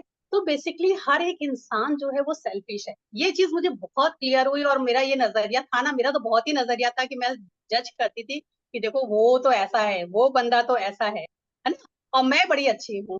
तो मैं तो दूध की नहीं धुली, अब समझ आ रहा है कि मैं अगर ये सोच भी रही हूँ तो मैं सेल्फिश हूँ। तो मुझे ये चीज अब छोड़नी चाहिए। हर एक इंसान अगर कर रहा है तो वो उसका स्वार्थ है, और होना भी चाहिए। वो उसकी जरूरत भी हो सकती है, उसकी मजबूरी भी हो सकती है। तो हम उसको ऐसा कैसे सोच ले कि वो स्वार्थ है। हम अपने आप को बेहतर करें, हम जो कर सकते हैं मेरे हाथ में है, हम उस चीज को करें। तो वेद जी का ये पॉइंट मुझे बहुत ही अच्छा लगा। और जैसे कि एक एग्जाम्पल मैंने पढ़ा था, उसके कोट्स आए थे, सुने थे ना, आगंतु शायद क्या है जो, कि वो बच्चे जो हैं उनको एक ट्रॉफी दी जाती है कुछ, कि इस पेड़ के पास जो है ना ट्रॉफियां रखी हुई हैं, जो सबसे पहले दौड़ के आएगा उसको वो ट्रॉफी मिल जाएगी। वो रिसर्च होता है। तो वहां पे देखते हैं वो अफ्रीका का है, मतलब ये सच घटना है, आदिवासियों की उसकी बात है वो। तो वहां देखते हैं कि सारे बच्चे, 15-20 बच्चे होते हैं, वो सारे बच्चे ऐसे हाथ में हाथ पकड़ के गले में गले डाल के उस पेड़ तक जाते हैं, और सब लोग टॉफी को उठाते हैं और मिलके शेयरिंग कर लेते हैं। तो फिर वो, उन्होंने पूछा कि आप लोग ऐसा क्यों किए? तो कहा कि we I exist because we are, आप हम सब हैं इसीलिए मैं भी हूँ। तो हमें अकेले नहीं जीतना है, वो टॉफी अकेले नहीं खानी है, हम सब मिलके खाएंगे। मतलब ये सुपर, मैंने जब वो कोट को पढ़ा ना, तो मेरी तो आंखें एकदम नम हो गई कि हम लोग कैसे छोटी छोटी चीज के लिए लड़ते हैं कि हमें मिल जाए, हमें मिल जाए। और वहां पे वो बच्चे आदिवासी, उनको ये समझ है कि उस सब मेरे फ्रेंड्स को मिलेगा तो हम हैं, वी एग्जिस्ट, मतलब हम सब एक साथ जिंदगी जी रहे हैं, वरना हम कुछ भी नहीं है। तो जिंदगी हमें बहुत सारे लेसन सिखाती है। अगर हम सचमुच आंख खोल के और एक अवेयरनेस के साथ जिए, तो हमें बहुत सारी चीजें पता चल जाती हैं, और हम अपने आप में चेंज लाके एक अच्छी जिंदगी को लीड कर सकते हैं। आई थिंक फिर जो उन्होंने बताया, चूंकि टाइम कम है, तो फोर्थ पॉइंट क्या था, क्योंकि इसको तो नंदी मैम ने काफी डिटेल से किया था, कि एवरीथिंग अफेक्ट्स एवरीथिंग। हर एक चीज, हम लोग सोचते हैं कि किसी चीज का कोई इफेक्ट नहीं आता है, बट हर एक चीज, एक पत्ता भी हिल रहा है, एक पशु पक्षी भी कहीं कुछ गुजर रहा है, कुछ कर रहा है, तो उसका इम्पैक्ट हमारी लाइफ पे आता है। और हमारे पास जो हमारे हम लोग के चारों तरफ जो इंसान है, जो हम लोग की सोसाइटी के हैं, या हम लोग जिस कम्युनिकेशन कम्युनिटी कम्युनिटी में है, तो हर एक चीज का हम पे इम्पैक्ट आ रहा है। कई बार होता है ना कि हम लोग किटीज में जा रहे हैं या समथिंग, मतलब बहुत अच्छी हैबिट्स में नहीं है, मौज मस्ती कर रहे हैं, और सोचते हैं कि ये तो कम्युनिटी बहुत अच्छी है और हम बहुत अच्छी लाइफ लीड कर रहे हैं, बट हमें नहीं पता कि उसका इम्पैक्ट मेरी लाइफ पे, मेरे बच्चों की लाइफ पे और आने वाली जनरेशन पे कितना ज्यादा प्रभाव डाल रहा है। आज हम आप इस कम्युनिटी में हैं, तो आज इसका हम लोग पे जो पॉजिटिव इम्पैक्ट आ रहा है वो हम सब महसूस कर रहे हैं ना। हम लोग के बच्चों पे आज इस कम्युनिटी का जो चीजें हम लोग सीख रहे हैं, जो समझ रहे हैं, जो वेद जी के साथ में है, और हम ऐसे बहुत सारे और लोगों के साथ जुड़े हुए हैं जिनसे हम लोग टाइम टू टाइम समझ को लेते रहते हैं। तो आज इसका असर मैं अपने बच्चों पे देख रही हूँ। मेरे बच्चे बचपन से इन चीजों के साथ जिए हैं, मतलब एक पॉजिटिव माहौल में जिए हैं। तो मेरे दो बेटे हैं, तो उन दोनों में वो पॉजिटिव इम्पैक्ट कूट कूट के भरा हुआ है। मतलब आप देख के कहेंगे नहीं कि आज के जमाने में भी ऐसे बच्चे हो सकते हैं। गॉड ना करे कि कहीं कुछ निगेटिविटी आ जाए, सॉरी, लेकिन ये तो मैं नहीं जानती, हो सकता है कभी आ भी जाए, क्योंकि संगत तो देखिए अब बच्चे बाहर हैं, अलग हैं, तो अब भी कहीं ना कहीं वो संगत पा रहे हैं। तो किसी भी चीज का इम्पैक्ट आ सकता है, बट उनका जो बचपन से जीवन गढ़ा गया है वो एक सुपर्ब था। मतलब उन्होंने बचपन से टीवी नहीं देखी, वो आज भी नहीं देखते हैं। बचपन से उन्होंने पॉजिटिव बुक्स पढ़ी या पॉजिटिव संगत में रहा, तो आज भी उन्हें वही चीज पसंद है। आज वो अकेले हैं, बट उनके साथ कोई गलत संगत नहीं है, टचवुड, गॉड ब्लेसिंग्स। तो जो बताया वेद जी ने कि एवरीथिंग अफेक्ट्स एवरीथिंग, तो बटरफ्लाई का जैसे आपने एग्जांपल दिया कि उसका असर हो रहा है, तो वैसे ही हर एक चीज का असर होता है जिंदगी में। हम जो सुन रहे हैं, जो बोल रहे हैं, जो देख रहे हैं, वो हर एक चीज हमारी लाइफ में इम्पैक्ट डाल रही है। तो क्यों ना हम अच्छे से अच्छे एसोसिएशन में रहे, या अच्छा बोले या पॉजिटिव, जैसे कि वो वाला एग्जाम्पल वेजी ने किस पॉइंट में दिया था, बच्चों वाला, कि हम अपने पास मेमोरी में चले जाए, है ना। तो मैं तो बहुत टाइम से इस चीज को करती हूँ कि विजुअलाइज करती हूँ। बहुत बार आता है कि मैं अपने बचपन में चली गई या टीन एजर्स में चली गई और जो अच्छी चीजें हैं उनको विजुअलाइज किया, तो एक अच्छी सी खुशी फीलिंग आती है अंदर से, एक बहुत मतलब क्या बोलूं, आप सबने महसूस किया होगा ना कि वो एक अलग ही फीलिंग है, लगता है कि वाह क्या जिंदगी थी। और उस टाइम पे हम लोग क्या सोचते थे कि बड़े हो जाए जल्दी से तो वो वाली लाइफ कितनी अच्छी जो मम्मी पापा जी रहे हैं ना। तब नहीं पता था कि मम्मी पापा तो सोच रहे कि जो मेरा बच्चा जी रहा है वो लाइफ ज्यादा अच्छी है। उस समय कोई टेंशन नहीं है, हम कितने खुश है, मतलब उस समय ये सारी क्वालिटीज गॉड गिफ्टेड थी और हमें थी, जो आज जिन क्वालिटीज को हम लोग सीख रहे हैं, लेकिन वो टाइम टू टाइम हमारी खत्म हो गई या डिस्ट्रॉय, मतलब कहेंगे कि वो बैक पे चली गई। आज हमें फिर इस कोर्स के माध्यम से वो मेमोरी हमारी आ रही है वापस कि नहीं हमें ऐसे जीना है। अच्छा आप सब बताइए, सही में बचपन में हमें ये सारी चीज क्या नहीं थी, जितना जो लाइफ का दृष्टिकोण बताया वेद जी ने, या जो लाइफ इफेक्ट्स लाइफ बताया, ये सारी चीजें थी ना हम सब में, लेकिन टाइम से वो मतलब छीन हुई या धुंधली पड़ी। अब हम उनको वापस से रिकैप कर सकते हैं। तो ये चीज अच्छी है कि हम अपने इनर चाइल्ड को लाते रहें बार बार। और बस यही ना कि जब हम पॉजिटिव उसमें जाते हैं, मेमोरीज में जाते हैं आज भी, लेकिन क्या होता है ना, मैं अपना जैसे बताऊं तो मैं निगेटिव मेमोरीज में ज्यादा चल जाती थी, मतलब यंग अभी इस स्टेज पे है ना, कि मेरे साथ पास्ट में ऐसा हुआ, पास्ट में ऐसा हुआ, ये तो नहीं होना चाहिए था, मेरे हस्बैंड ने अच्छा, आई थिंक टाइम भी खत्म हो रहा है, सॉरी। तो हम लोग को मतलब अब इन चीजों के बाद मैं उन पास्ट मेमोरीज जो दुख से भरी हुई हैं उनको हटाना चाह रही हूँ, कि वो मैं उन्हें याद ना करूं और पॉजिटिव थिंग्स को याद करूं। तो ये हमारी रिकैपिंग हो जाती है टाइम टू टाइम।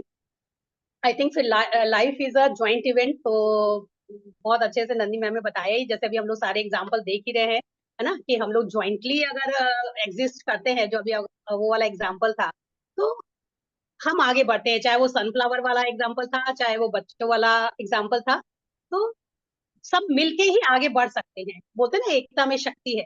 और हम कहीं पे भी देखें, जब हम सब मिलके होते हैं, चाहे फैमिली में हो, चाहे जॉब में, बिजनेस में, जब आप एक संगठन में होते हैं तो आप ज्यादा ग्रो करते हैं। ठीक है, अकेले बहुत सारे चैलेंजेस आते हैं, बहुत से हर्ट्स मिलते हैं आपको। अच्छा, तो क्यों ना हम लोग जो है ज्वाइंट इवेंट के साथ चले। तो 7 मिनट रह गए, तो दीपाली ओ मैम को चलिए, देते तो हैं। बस आई थिंक नहीं नहीं, अब सॉरी, बहुत तो बहुत अब धन्यवाद। मैं यहीं पे हाँ, अब दीपाली मैम प्लीज आप बताएं। So basically, what is the meaning of life philosophy? It's your attitude towards your life. It's a studies of ideas and beliefs about your life. Life philosophy से हम ये समझ सकते हैं कि हम अपनी लाइफ को सिंपल कैसे बना सकते हैं। सो नाउ अंडरस्टैंड कि अक्सर हमें लगता है कि लोग बोलते हैं कि हमारी लाइफ कॉम्प्लिकेटेड हो गई है, या हम अपनी लाइफ के चैलेंजेस में उलझ गए हैं, या कुछ लोग लाइफ को इजी बनाने के सीक्रेट्स ढूंढते रहते हैं। सो मैं आपसे पूछती हूँ कि क्या कभी आपने अपनी जिंदगी के बारे में सोचा है? नहीं। क्या कभी आपने अपने आप से पूछा है कि व्हाट आई एम डूइंग, या मुझे लाइफ से क्या चाहिए, या मेरा लाइफ में आने का पर्पस क्या है? जब तक आप सर्वाइवल मोड से बाहर नहीं आते, आप जिंदगी की वैल्यू को नहीं समझ पाते। हम कभी कभी हम ये समझते हैं और हम अपनी लाइफ को जीने की तैयारी में इतने बिजी हो जाते हैं कि एग्जैक्टली लाइफ को जीना भूल जाते हैं। वो हमें समझ नहीं आता कि हमें कैसे जीना है। हम लाइफ को ऑब्जर्व करने का हमारे पास टाइम नहीं है। तो हम कैसे अपनी लाइफ को इजी बनाएंगे, कैसे हम अपनी लाइफ को समझेंगे? So how exactly you can make your life simple? See, जब हम हमें कभी लाइफ में जब चैलेंजेस आते हैं, तो ये जो गीता है, कुरान है, बाइबल है, वो 101% गाइड बुक है, गाइडेंस बुक है। वो सिर्फ गाइडलाइन है, गाइड बुक है। लेकिन आपके लाइफ के चैलेंजेस तो आपके अपने हैं, उसके सॉल्यूशंस आपके हाथ में है, जो आपको ही करने हैं। राइट। तो जब मान लो हमें जब कभी हमें चैलेंज आते हैं, तो हम अक्सर क्या बोलते हैं? दुनिया बहुत खराब है, लोग स्वार्थी हैं, लोग मतलबी हैं, लोग बुरे हैं। तो क्या एक्चुअली लोग स्वार्थी हैं? क्या लोग एक्चुअली बुरे हैं? फिलहाल आप जिस घर में रह रहे हैं, वो घर जिस किसी भी बिल्डर ने बनाया है, जिन मजदूरों ने काम किया है, जिन मजदूरों ने मेहनत करके बनाया है, क्या वो एक्चुअली खराब है? अगर खराब होते तो आप जिस तरह से रह रहे हो उस तरह से शायद आप रह नहीं पाते, राइट। तो ये जो अच्छा बुरा ये सारी जो बिलीफ्स है वो हमारी खुद की बिलीफ्स है, वो हमारी खुद के माइंड के अंदर है। आप जिस तरह से सोचोगे उस तरह से आपका बिहेवियर बनता है, एंड आप जिस तरह के बिलीफ में रहोगे वैसी ही आपकी लाइफ बनती जाएगी। अगर आप सोचोगे कि सारे लोग अच्छे हैं तो आपके कनेक्शन में अच्छे लोग ही आएंगे। अगर आप सोचोगे कि लोग बुरे हैं तो आपके कनेक्शन में बुरे लोग ही आएंगे। आप जैसे बिलीफ बनाते हो ना, आपका जो माइंडसेट है उसी सिस्टम या उसी पैटर्न के साथ काम करना स्टार्ट कर देता है। नाउ द क्वेश्चन इज कि क्या हम अपने इस नजरिए को चेंज कर सकते हैं? डेफिनेटली कर सकते हैं। 7 रेफरेंसेस के थ्रू हम अपने इस नजरिए को चेंज कर सकते हैं। फर्स्ट है एक्ट ऑफ काइंडनेस।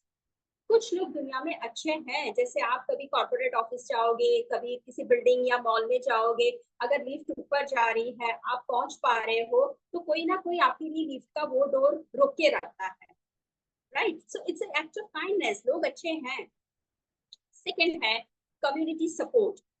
अब जहाँ पर बहुत बड़ी बाढ़ आती है, भूकंप आता है, सुनामी आती है, या जिस कोरोना टाइम हमने सबने देख लिया, तो उस वक्त सारी कम्युनिटी एक साथ मिलजुल कर एक दूसरे को हेल्प करते हैं, एक दूसरे की सपोर्ट करते हैं, राइट, अग्री, लोग अच्छे हैं। फिर आता है हीरोज एग्जिस्ट। ऐसा नहीं है कि सारे हीरोज मास्क लगाकर उड़ते हैं या वो रेड सुपरमैन वाला रेड कपड़ा लगा के उड़ते हैं, ऐसा नहीं है। कुछ लोग अपनी लाइफ के रिस्क के ऊपर भी दूसरों की लाइफ बचाते हैं। सो हीरोज एग्जिस्ट, लोग अच्छे हैं। Fourth, global effort.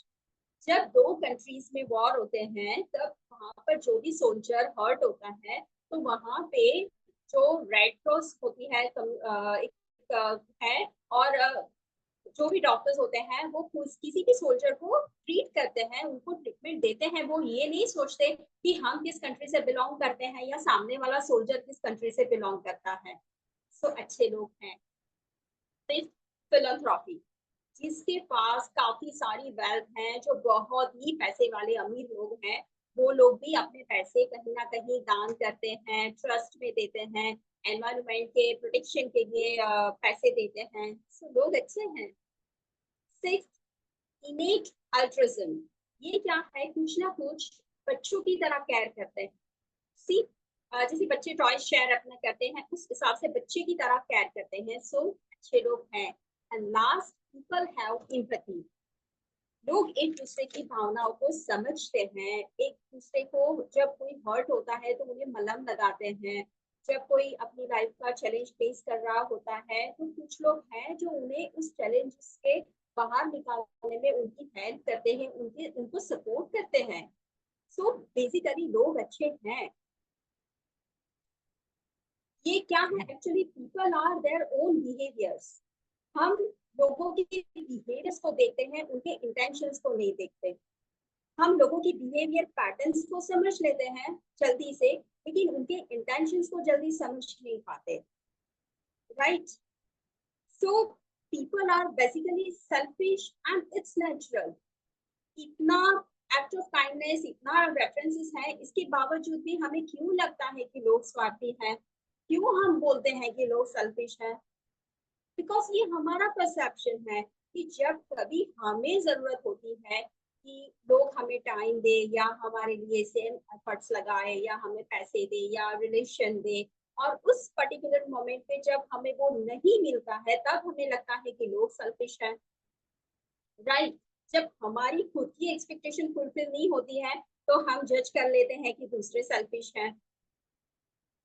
एक्चुअली कहीं ना कहीं हम भी उसी पॉइंट में आते हैं, लेकिन हम सेल्फ एनालाइज नहीं कर पाते क्योंकि हम अपनी लाइफ में उलझे हुए हैं, हम वो सॉल्यूशन लगाने में लगे हुए हैं। तो कहीं ना कहीं जो पॉइंट दूसरे के बारे में हम बोलते हैं, क्या हम उस पॉइंट पे नहीं है? People are basically selfish and it's natural. You know, people can understand your pain, but they can't feel it. लोग आपके पेन को समझते हैं लेकिन उसे महसूस नहीं कर पाते, उसे फील नहीं कर पाते। अगर ये पॉइंट क्या दूसरों के लिए सच है तो क्या आपके लिए सच नहीं है? राइट? हमें अक्सर ऐसा लगता है कि हम दूसरों के बारे में ज्यादा सोचते हैं और कोई हमारे बारे में नहीं सोचता। राइट? तो ऐसा नहीं है। अगर हम सेल्फ एनालाइज करें तो हम भी दूसरों के, हाँ,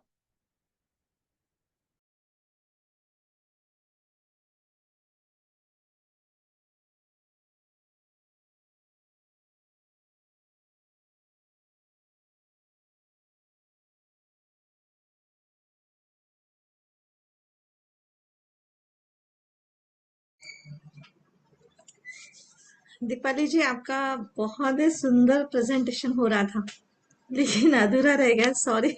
टाइम नहीं मिल पाया आपको। आप अनम्यूट अनम्यूट करें, अनम्यूट करें।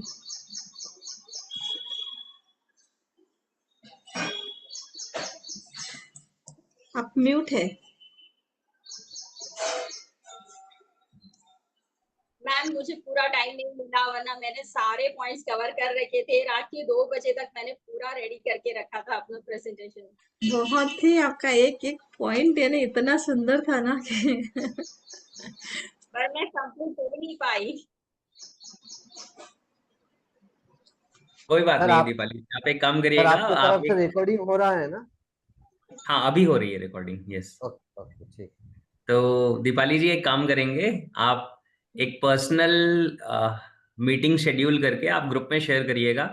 आपके हाँ, प्रेजेंटेशन के मैं लिए जो कर भी लोग लूंगी। ज्वाइन करना चाहें वो लोग ज्वाइन कर सकते हैं। और कर लूंगी, फिर मैं कर लूंगी दीपाली जी के साथ।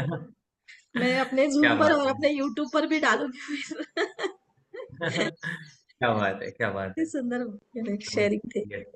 So wonderful, so amazing. चलिए, तो how many of you actually got good experience of giving presentation? क्या बात। तो बहुत बढ़िया, बहुत। दीपाली जी, नंदिनी जी दोनों का बहुत ही अच्छा प्रेजेंटेशन था, सुपर। अच्छा, ग्रेट ग्रेट। आपको चांस मिला या नहीं प्रेजेंटेशन का? मेरे को भी मिला। मेरा कैसा था तो ये लोग बताएंगे। अच्छा अच्छा, अच्छा ही था। सर हमारे इसमें हाँ हेलो, हाँ हाँ हाँ। हमारे इसमें उनकी आरसीसी बाद में आई थी, तो संजीव जी ने 10 मिनट किया था, मैंने 20-22 मिनट किया, और 10 एक मिनट हम अदर डिस्कशन कर रहे थे।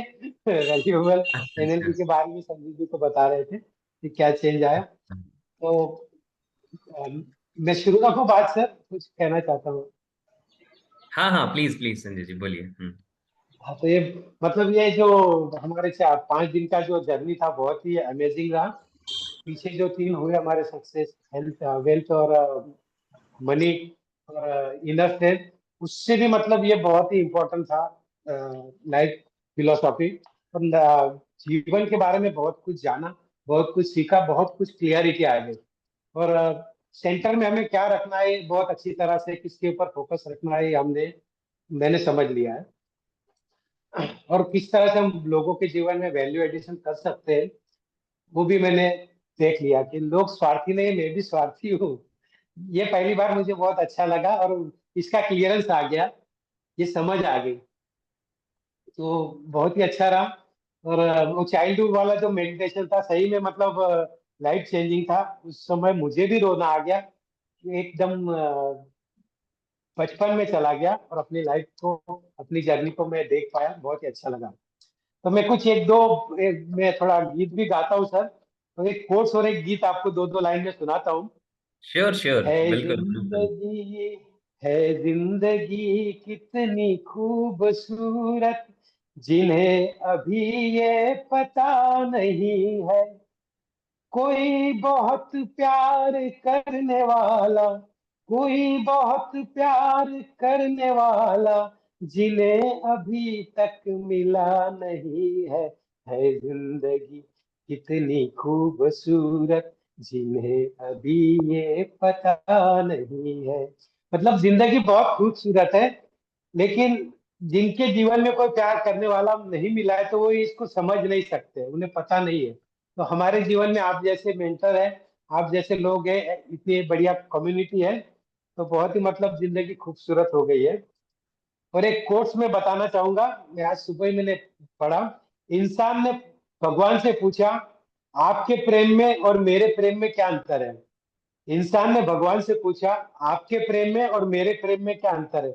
भगवान ने उत्तर दिया अगर पंछी हवा में उड़े, अगर पंछी हवा में उड़े वो मेरा प्रेम है, और पिंजरे में हो तो तेरा प्रेम है। क्या थैंक बात है, क्या बात है, यू। क्या बात है, क्या बात है, वाह wonderful. Thank you so much. और बहुत बहुत अमेजिंग है संजय जी ये चीजें, राइट। सो बहुत ही बढ़िया। और मैं सुन भी रहा था, मैं हर ब्रेकआउट रूम में गया था। मैं सबसे पहले मैं आप लोगों को फीडबैक दे देता हूँ। अच्छा, शिवांगी पूछ रही थी रिकॉर्डिंग के बारे में, या और जो भी लोग रिकॉर्डिंग कर रहे हैं, तो रवि जी ने भी रिस्पॉन्स दिया है। जब ये मीटिंग एंड होगी तो उसके बाद आपके स्क्रीन पे आ जाएगा कि zoom meeting recording is processing. तो वो प्रोसेस होके फिर आपके सिस्टम में सेव हो जाएगा, तो आप उसके लिए परेशान ना हो, राइट। और मैंने पहले भी बताया कि वो कहाँ मिल जाएगी आपको रिकॉर्डिंग, मोस्ट प्रोबेबली। और मैं आप सबको बताता हूँ कि मैं आपको बता नहीं सकता कि मैं कितना खुश होता हूँ जब मैं आप लोगों को प्रेजेंटेशन देता हुआ सुनता हूँ, राइट। देखो, मुझे हमेशा से एक चीज़ का एहसास है कि मेरी एक बाउंड्री है, एक लिमिटेशन है। मैं कुछ लोगों तक पहुँच सकता हूँ, मैं हर किसी तक नहीं पहुँच सकता, राइट, क्योंकि ये प्रैक्टिकल लिमिटेशन है। लेकिन अगर जो बातें मैं कह रहा हूँ उसका एसेंस कोई समझ लेता है, तो उसका जो पर्सनल सर्कल है वहां तक उन बातों को वो पहुंचा सकता है। और अगर हर इंसान ऐसा करना शुरू कर दे तो एक चेन रिएक्शन शुरू हो जाएगा। और अल्टीमेटली जो मेरा पर्पस ऑफ लाइफ है कि दुनिया में लोग लाइफ सेंटर्ड हो जाएं। आप में से कितने लोग फील कर रहे हैं कि हर सेशन के साथ आप ज्यादा लाइफ सेंटर्ड होते चले जा रहे हैं, right. Most important thing in life is life itself. ये चीजें होती चली जा रही हैं। तो ये होता चला जाएगा। जिन लोगों को आप टच करेंगे, ट्रांसफॉर्म करेंगे, बहुत बहुत सारी चीजें ट्रांसफॉर्म हो जाएंगी जिंदगी में। तो ये कितना अच्छा है। और आप लोग इतने ब्यूटीफुली शेयर करते हैं कि मुझे लगता है कि अच्छा, ये बात मुझे ऐसे बतानी चाहिए थी, आपसे पहले सीख लेता तो बेहतर था, राइट। आप लोग इतने प्यार से, इतने अच्छे तरीके से बताते हैं, इतनी अच्छी फीलिंग्स के, इमोशंस के साथ बताते हैं। मतलब इट इज सो अमेजिंग। सिर्फ पता है क्या है, चैलेंज ये है कि जिंदगी का समय लिमिटेड है। मैं सबको सुनना चाहता हूँ, बहुत देर तक सुनना चाहता हूँ, लेकिन वो हो नहीं पाता। तो मुझे एक बात याद आती है, वो मैं आपके साथ शेयर करूंगा कि एक बार क्या होता है कि दो एनलाइटेंड लोग होते हैं, राइट। दो एनलाइटेंड लोग होते हैं, वो दोनों को आपस में मिलने का मौका मिलता है, राइट। जनरली कभी मौका मिलता नहीं था। एक ऐसा टाइम आता है जब दोनों को मिलने का मौका मिलता है, दोनों साथ में मिलते हैं, दोनों एक दूसरे को देखते हैं, दोनों के आंखों में थोड़ी देर आंसू रहते हैं, और फिर दोनों अपनी अपनी जगह पे, अपने अपने रास्ते पे निकल जाते हैं। तो जो उनके शिष्य थे उन्होंने कहा कि आपको ऐसा मौका मिला कि आप उनके साथ कुछ समय समय बिता सके, आप लोगों ने बातें क्यों नहीं की। तो उस स्पिरिचुअल गुरु ने आंसर दिया कि जो वो समझते हैं वो मैं भी समझता हूँ, और हम दोनों का पेन एक है कि दुनिया ये बातें कब समझ पाएगी, राइट। तो ये बहुत अमेजिंग है, राइट।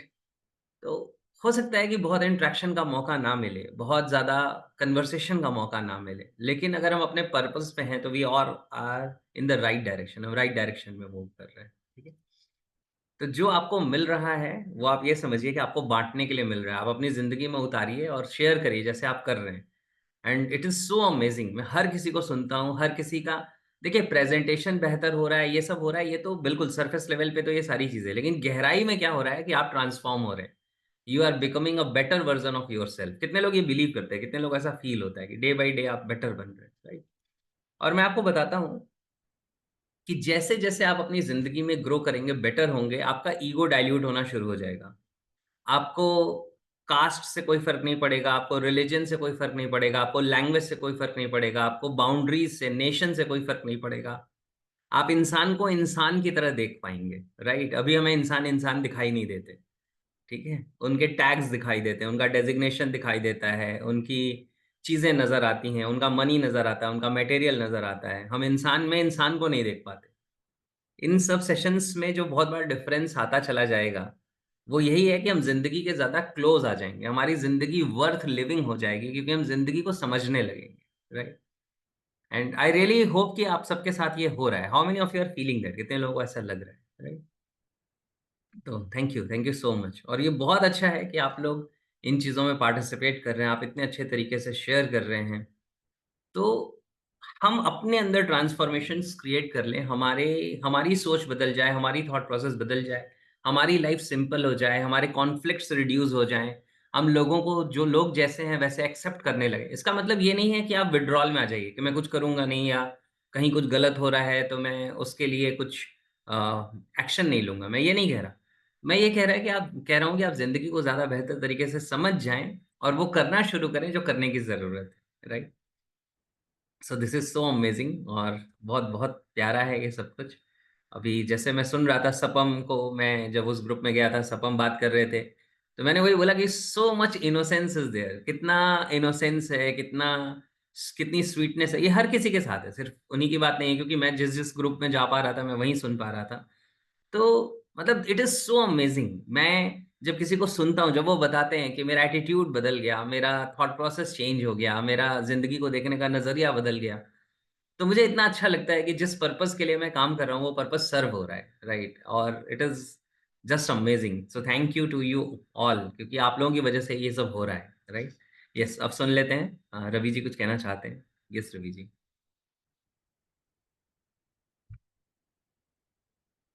हाँ, जी सर। स्पॉटलाइट पे हैं। येस। जी। मैं ये कह रहा था कि गजब के थे ये सर, 5 दिन गजब के थे, और बहुत सारी फीलिंग्स अपने पास अब्जॉर्व होती हैं, क्योंकि हम जब किसी दूसरे को सुनते हैं, कुछ दूसरे नजरिए से देखते हैं, तो बहुत ही अच्छा रहा सर। और मैं एक चीज आपको जस्ट ऐड ऑन करना चाहूंगा कि जो आप वहां पे 6th और 7th को करने वाले हैं, तो जैसे अभी आपने हमें प्रीवियस दिखाया, अपना हमारा बचपना दिखाया, वो इंथुजियाज्म, वो लर्निंग एबिलिटी, किसी को तोड़ देंगे, किसी को फोड़ देंगे, कुछ भी कर सकते हैं। तो अगर हम वो अपने डायरेक्शन में करने लगेंगे तो कर जाएंगे। तो वहां पे हमें फ्यूचर भी दिखाइए, क्योंकि दो ही चीजें हैं, जरूरत और चाहत। अगर हम चाहत बना लिया, चाहत आप बता देंगे, तो जरूरत बन जाएगी अपने आप। तो वो वहां पे फ्यूचर भी दिखाइए। तो फ्यूचर जब दिखाएंगे तो ये न्यूरॉन्स फायर करेगा, और फायर करेगा तो कहीं ना कहीं वायर हो जाएगा। तो वो चीजें हाँ, करिए, और गॉड हाँ। Bless you. कम्युनिटी का बहुत बहुत धन्यवाद। आप ऐसे लोग मिलेंगे नहीं, वो कम मिलेंगे दोबारा। तो मिलते रहिए, करते रहिए, चलते रहिए, और बहुत कुछ बन के दिखाते रहिए। बहुत बहुत धन्यवाद। Thank you so much. Thank you. चलिए, तो बस जैसे रवि जी ने बोला, तो मैं एक चीज आपको बता देता हूँ। उस सेशन से जो हमें आउटकम अचीव होगा ना, जो रिजल्ट अचीव होगा, उसके बारे में मैं एक छोटी सी बात बता देता हूँ, तो शायद और क्लैरिटी आ जाएगी। देखिए, एक कॉन्सेप्ट है जिंदगी में, वो क्या कहता है कि when you change your results change. जब आप बदलते हैं तो आपके रिजल्ट्स बदलते हैं, जब आप बदल जाते हैं तो आपकी जिंदगी बदल जाती है। तो आप कैसे बदलेंगे? हम हमेशा बाहर की दुनिया को बदलने में लगे रहते हैं, अंदर की दुनिया के ऊपर बहुत कम लोग काम करते हैं। आप यहाँ पे, आप अंदर की दुनिया पे काम कर रहे हैं। उस सेशन में आपकी सेल्फ इमेज बदल जाएगी। आप खुद को जैसे आपके माइंड के अंदर, क्योंकि जो मैं वहां पे करने वाला हूँ उसमें जो टेक्निक्स हैं, उसके पीछे बहुत गहरे साइंस हैं, राइट? यानी कि जो मैंने आज तक समझा है एनएलपी में, हिप्नोसिस में, ईएफटी में, और जो स्पिरिचुअलिटी में या क्वांटम फिजिक्स में, ये सारी चीजें जो मैंने आज तक स्टडी की हैं, वो सबका जो बिल्कुल कहते हैं ना निचोड़ है, जो अर्क है, वो निकाल के मैं वहां पे यूज करने वाला हूँ। तो आपका जो सेल्फ परसेप्शन है वो बहुत ही ज़्यादा तेज़ी से चेंज होना शुरू हो जाएगा। कहते हैं the level of your success depends on the size of your self image. तो आपकी ज़िंदगी में जो आपके सक्सेस का लेवल है, वो आपकी सेल्फ इमेज के साइज़ पे डिपेंड करता है। तो आपकी सेल्फ इमेज अगर अपग्रेड हो जाएगी, हाई हो जाएगी, पावरफुल हो जाएगी, आप अपने आप को सक्सेसफुल देख लेंगे, विजुअलाइज़ कर पाएँगे, और वो मैं आपको सारी जो टेक्निक्स होंगी, उनकी क्लिपिंग्स आपको अलग से जो कोर्स मिलेगा, उसमें पूरे सेशन की तो रिकॉर्डिंग होगी ही, प्लस हर टेक्निक की अलग से क्लिपिंग होगी। वो आपको मिलेगी, जिससे आप अपने माइंड को रीप्रोग्राम कर सकते हैं। तो आप एक्सेलरेटेड वे में आगे बढ़ने लगेंगे, आप गाइडेड मिसाइल बन जाएँगे। आपका जो डायरेक्शन है, फिर वो इधर-उधर डेविएट नहीं होगा, आपको पता होगा कि आपको ज़िंदगी में कहाँ जाना है, राइट? और आप उस डायरेक्शन में काम करना शुरू कर देंगे। तो it is going to be a very, very powerful experience. तो लाइफ़ को ट्रांसफ़ॉर्म करने के लिए जिन चीज़ों की ज़रूरत है, जिन स्किल्स की, जिन साइंस की ज़रूरत है, वो सब मैं वहाँ यूज़ करने वाला हूँ, राइट? तो ऐसी-ऐसी टेक्निक्स होंगी कि आपके अंदर की इनर स्ट्रेंथ डेवलप हो जाएगी, आप बहुत ताकतवर हो जाएँगे। ज़िंदगी के कुछ चैलेंजेस हैं, जो आपकी हर इंसान की ज़िंदगी में होता है। हमें किसी इंसान से डर लगता है, किसी सिचुएशन से डर लगता है, कोई फाइनेंशियल प्रेशर है या कोई और चीज़, हमें लगता है कि हम इसे हैंडल नहीं कर पाएँगे। अगर हमारी इनर स्ट्रेंथ डेवलप हो जाए, तो हम सारी चीज़ों को हैंडल कर पाते हैं। फ्यूचर को लेके हम कई बार डाउटफुल रहते हैं। जैसे नन्ही मैम को मैं सुन रहा था, तो वो कह रही थी, कितनी अच्छी बात उन्होंने बोली कि जब मैं अपने आप को फ़ील करती थी कि मेरे से सब कुछ ले लो, बस मुझे एक ज़रा-सा अमाउंट दे दो कि मेरा घर चल जाए, तो वैसा ही हुआ मेरे साथ। फिर उसके बाद जब मैंने अपने आप को विजुअलाइज़ किया, अपने आप को समझा कि नहीं, आई हैव द कैपेबिलिटी, मैं भी करोड़ कमा सकती हूँ, चीज़ें कर सकती हूँ, तो फिर वही चीज़ें हो गई। तो it is all about self image. हम जैसा खुद को समझ लेंगे, मान लेंगे, क्रिएट कर लेंगे, वैसे ही हम बन जाएँगे। एक्शन तो लेना पड़ेगा। देखो एक्शन लेना है, क्या लेना है, ये आपको आज भी पता है। हम ले पा रहे हैं या नहीं ले पा रहे हैं, ये इस पे डिपेंड करता है कि हमारी सेल्फ इमेज उस एक्शन के साथ मैच कर रही है या नहीं कर रही है। तो बहुत कुछ आपके अंदर वहाँ पे ट्रांसफ़ॉर्म हो जाएगा, राइट? और मैं जानता हूँ कि सिर्फ़ 1 दिन या 2 दिन का वर्कशॉप करने से ही चेंज हो जाएगा सब कुछ, ऐसा नहीं होता। क्योंकि मैं इस बात को बहुत अच्छे तरीके से जानता हूँ, इसलिए मैं हर सेशन को रिकॉर्ड करता हूँ और कोशिश करता हूँ कि हर सेशन की रिकॉर्डिंग आपको मिले ताकि आप उसे दोबारा सुन सकें, आप उसे फिर से यूटिलाइज़ कर सकें। तो जो सेशन होगा उसमें जो टेक्नीक्स होंगी, जब वो आपको रिकॉर्डिंग्स मिल जाएँगी, आप उनको बार-बार करेंगे, तो you will transform into your best version, right? और मतलब मैं अभी से इतना एक्साइटेड हूँ सेशन के लिए, इतनी अच्छी फीलिंग्स हैं मेरे पास कि मैं खुद ही सोच रहा हूँ कि इतनी जल्दी वो टाइम आए, सारी तैयारी के साथ, सारे प्रिपरेशन के साथ और बहुत अमेज़िंग करेंगे हम प्रोग्राम, राइट? तो यस, चलिए थैंक यू। डॉक्टर शिखा जी कुछ कहना चाह रही हैं? यस,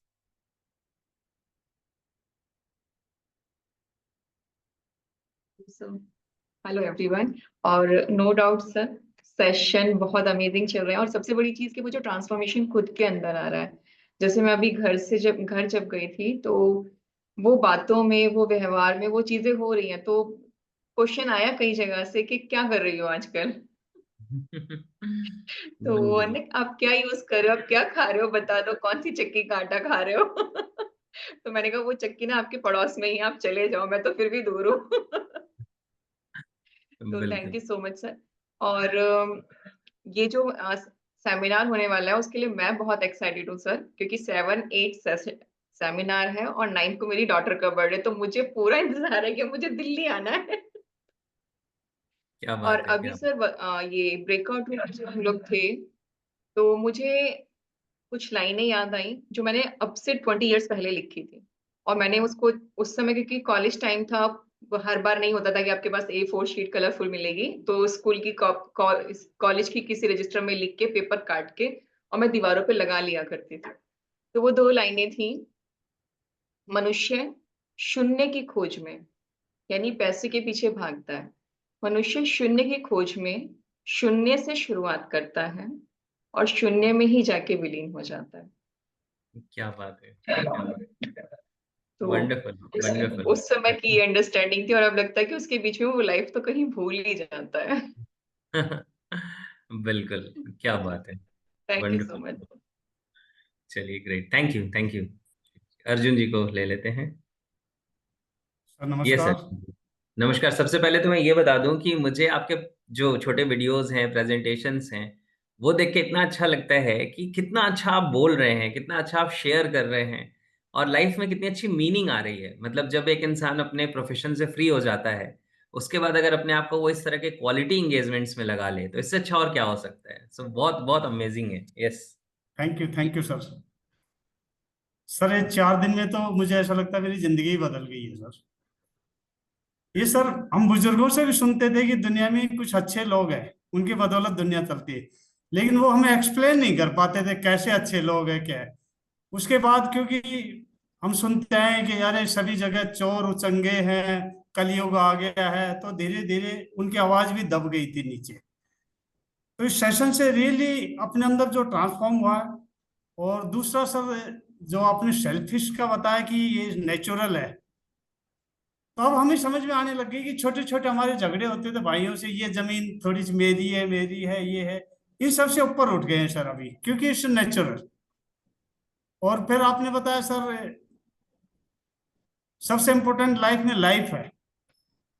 अभी तक तो हम पैसे के पीछे ही दौड़ते थे सर, और पूरी जिंदगी पैसे के पीछे दौड़ते दौड़ते बच्चों को भी यही सिखाया कि खूब पढ़ो, खूब नौकरी करो, पैसे कमाओ और अच्छी चीजें करो। तो अभी जिंदगी का सर असली मकसद समझ में आया सर। बहुत बहुत धन्यवाद आपका। और मैं चाहूंगा कि मैं ज्यादा से ज्यादा लोगों को सर उस सेशन में लेके आऊं, मेरा ये टारगेट है सर आगे आपका। क्या थैंक बात यू है, वेरी। क्या बात है। Thank you so much. Thank you Arjun ji. बहुत बहुत अमेजिंग है, राइट? ये जो चीजें आप लोग कर रहे हैं ना, जो समझ रहे हैं, क्योंकि लाइफ हम सिंप्लीफाई कर सकते हैं, हम अपनी लाइफ में अपनी एनर्जी सही जगह लगा सकते हैं अगर हम इन चीजों को समझ लें तो।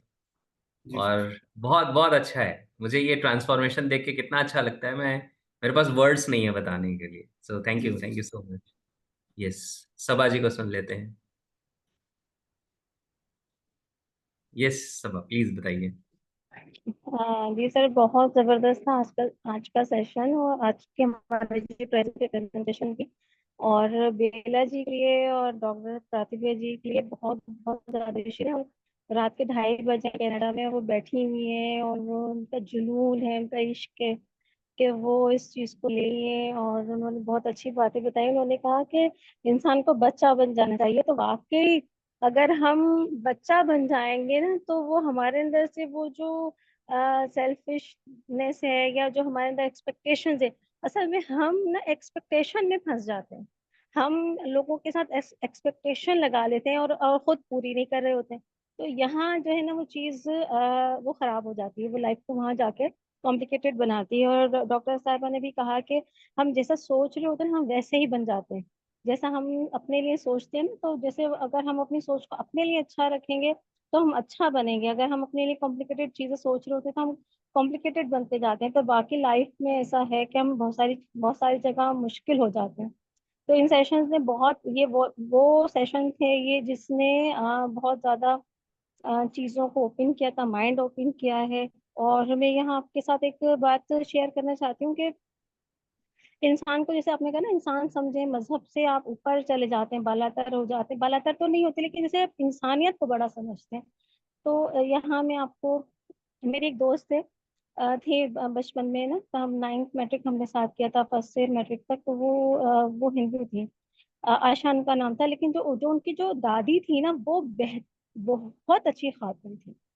वो मतलब अगर कोई मतलब मैं जो कहना चाह रही हूँ वो ये है कि जब हम उनके घर जाते थे ना, तो वो सबसे पहले मुझे वेलकम करती थी। और जब मैं रोजे रखा करती थी, तो वो मुझे रोक लिया करती थी, वो कहती थी रोजा खोल के जाना। और उनकी अम्मी जो थी, मेरी दोस्त की, वो उन्होंने मेरे लिए कमरा रखा हुआ था। कहती थी कि यहाँ तुम नमाज पढ़ोगी, यहाँ तुम रोजा खोलोगी। वो एक इंसानियत जो थी ना, कि वो मैंने वहां देखी थी, वो सीखी थी। वो, और लोग मुझे कहते थे तुम वहां क्यों जाती हो। पता नहीं मैंने शायद ये बात पहले शेयर की थी कि नहीं, लेकिन अब वहां क्यों खाती हो। अब आप देखिए, मैं वहां 3 टाइम की नमाज भी पढ़ रही थी, वहां मैं रोजा भी खोल रही थी। क्यों? क्योंकि उन लोगों ने मुझे इतना मतलब वो सब दिया कि ये यानी कि इंसान से, इंसान तो इंसान है, लेकिन ये उसकी रिक्वायरमेंट्स है, ये उसका मजहब है, ये जो भी है।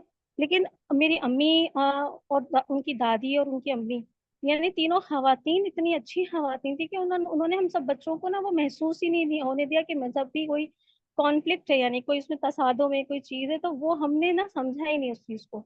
तो वो चीज मेरे साथ ग्रो करती भी आई है। तो मेरे लिए वो, जैसे लोग ज्यादा पहले इंपॉर्टेंट होते हैं, इंसान ज्यादा इंपॉर्टेंट होते हैं।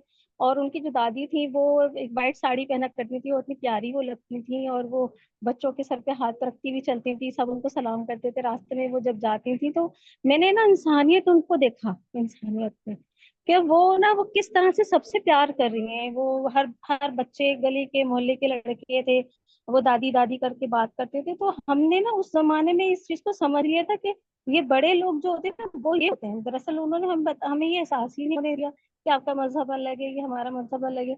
तो इंसान को इंसान समझकर जब हम चलते हैं ना, तो फिर वो चीजें ना खराब नहीं होती हैं। अब ये जो कम्युनिटी है, ये मैं पाकिस्तान से हूँ, आप सब इंडिया से हैं, और कोई कहीं से, कोई कहीं से, लेकिन क्या हमारे दरमियान जो है ना, इंसान होना इम्पोर्टेंट है। फीलिंग्स इंपॉर्टेंट है। दुख भी आपको से, आपको भी दुख होते हैं, मुझे भी होते हैं, खुशी आप भी महसूस करते हैं, मैं भी महसूस करती हूँ। खराबी जब होती है, जब हम ना महदूद कर लेते हैं अपनी सोच को। तो आज मुझे याद आ रहा था कि वो जो लोग थे, बड़े लोग थे, वो बहुत जबरदस्त लोग थे, जिन्होंने हमारी तरबियत की। और हमें आज भी ऐसे लोगों की जरूरत है। हमारे यहाँ से, जैसे वो मैं बुजुर्ग, जैसे हम कह रही हूँ, हमारे यहाँ से बुजुर्ग खत्म हो गए। तो बुजुर्ग उस वे में नहीं कि बहुत उम्र वाले लोग, असल में वो बड़ी सोच के बुजुर्ग, यानी कि उनकी सोच में बुजुर्गी थी। आप समझ सकते हैं कि जैसे उनकी सोच में वो बुजुर्गी थी कि वो जो बच्चों को देख के सब बच्चे एक जैसे हैं, सब बच्चे साथ में बैठे हुए हैं, सब बच्चे कहानी सुन रहे हैं, सर जैसे कहानियों की बात करते हैं, तो पता ही नहीं चलता कि किसका बच्चा कौन सा है। तो तब ये लाइफ सिंपल। तो वो मुझे ये याद आ रहा था कि जैसे बेला जी से मैं आज बात कर रही थी कि बेला जी जब बात करती है तो मुझे बहुत प्यार आता है। और अम्मी अम्मी सा महसूस होता है मुझे, शायद ये मेरे अंदर की वो फीलिंग है क्योंकि वो इतना प्यार से, इतनी वो नरमी आ जाती है लाइफ में करते करते करते, तो वो मुझे बड़ा अच्छा लगता है। और फिर मैं मिस करती हूँ कभी कम्युनिटी, ये जो हमारे सेशन रुक जाते हैं तो फिर मैं मिस करती रहती हूँ कि कब हम सब मिलेंगे, इकट्ठे होंगे और सबको मैं देखूंगी। और नंदू भी बहुत प्यारी, इतनी प्यारी सी स्माइल माशाल्लाह इनकी होती है और सबसे अच्छे तरीके से बात करते हैं। तो ये सब बहुत अच्छे लोग हैं और सबको मेरी तरफ से बहुत कॉन्ग्रेचुलेशन आज के लिए। और डॉक्टर साहब ने भी बहुत अच्छी बातें हमें बताई थी और आपने तो माशाल्लाह 2-5 दिन तो हमारे गोल्डन कर ही दिए। तो वो मैंने समझा, मैंने आज शेयर भी किया था कि बहुत सारी चीजें जैसे आप कहते हैं कि क्योंकि लेजी हूँ बहुत ज्यादा, तो कि फास्ट इज इजी और स्लो इज पेनफुल, तो वो दिमाग में चलता रहता है, फिर वो मुझे पिन करके उठाते रहता है, उठो फिर आप लेट हो जाओगी। तो ये चंद चीजें थी जो मैं शेयर करना चाह रही थी। और मैं बहुत मिस करती हूँ अपने दोस्त को, उनकी दादी को, उनकी फैमिली को, कि उन्होंने लाइक 10-12 साल हमने बहुत शानदार, बहुत क्या बात है। Thank you. Thank you so much. Thank you. यही एक्चुअल ट्रांसफॉर्मेशन है, right? So that is so amazing, so wonderful. और चलिए मैं क्विकली, क्योंकि आपने बोला तो मुझे कुछ चीज़ें याद आ गई, तो मैं बहुत क्विकली बता देता हूँ आपको। और फिर क्योंकि अभी और भी कुछ लोगों को कुछ शेयर करना है, तो मैं बीच में टाइम ले रहा हूँ, सॉरी उसके लिए। लेकिन आपने बोला तो मुझे याद आ गया कि मैं जिस फैमिली में रहता था, राइट, मतलब जब मैं 1.5 साल का था, 1.5 ईयर का था, उसके पहले हम लोग मिर्ज़ापुर में रहते थे। पहले तो मिर्ज़ापुर कोई जानता नहीं था, अभी वेब सीरीज आ गई तो लोगों को मिर्ज़ापुर पता है। तो मेरा बर्थ प्लेस मिर्ज़ापुर है। फिर उसके बाद रॉबर्ट्सगंज एक शहर है। जब मैं 1.5 साल का था तो मैं रॉबर्ट्सगंज आया। तो हम जिस फैमिली में रहते थे वो मुस्लिम फैमिली है। और वहाँ पे उस 1.5 साल की एज से जब तक मैं क्लास 3rd मैंने क्रॉस की, तब तक हम वहाँ पे उस फैमिली में रहते थे। और सिचुएशन ये थी कि वहां पे उस वो लोग फर्स्ट फ्लोर पे रहते थे, हम ग्राउंड फ्लोर पे रहते थे। किसी को ये नहीं पता होता था कि किसके घर का बच्चा कौन सा है, क्योंकि हम उनके घर में और वो हमारे घर में, और हम पूरे घरों में ऐसे ही घूमते खेलते रहते थे, राइट? वहां पे इस तरह का कनेक्शन है कि आज भी जब मैं रॉबर्ट्सगंज जाता हूँ तो अभी आज भी मैं उनके घर जाता हूँ। मैंने सिर्फ क्लास 3 तक वहां पे पढ़ाई की है, वहां पे रहा हूँ, लेकिन हमारे रिलेशन ऐसे हैं कि आज भी मैं जहाँ वहां जाता हूँ तो उनके घर जाता हूँ। वो बनारस आते हैं तो हमारे घर जरूर आते हैं, राइट? और जब एक बार कुछ दंगों जैसा जो रॉइड्स हो जाती है ना, जब वैसी सिचुएशन बन गई थी, तो मेरे फादर काफी टेंशन में थे, काफी प्रेशर में थे, क्योंकि हम जिस कम्युनिटी में रहते थे, जहाँ पे रहते थे, वहाँ आसपास दोनों ही तरह का क्राउड रहता था, तो दोनों ही रिलीजन के लोग रहते थे। और कुछ उस समय मंदिर मस्जिद का कुछ चल रहा था, कुछ टेंशन वाला सिचुएशन थी। तो जिनके साथ हम लोग रहते थे, हम लोग उन्हें दादाजी कहते थे, राइट? अब तो वो दुनिया में नहीं है, दादाजी दादी माँ।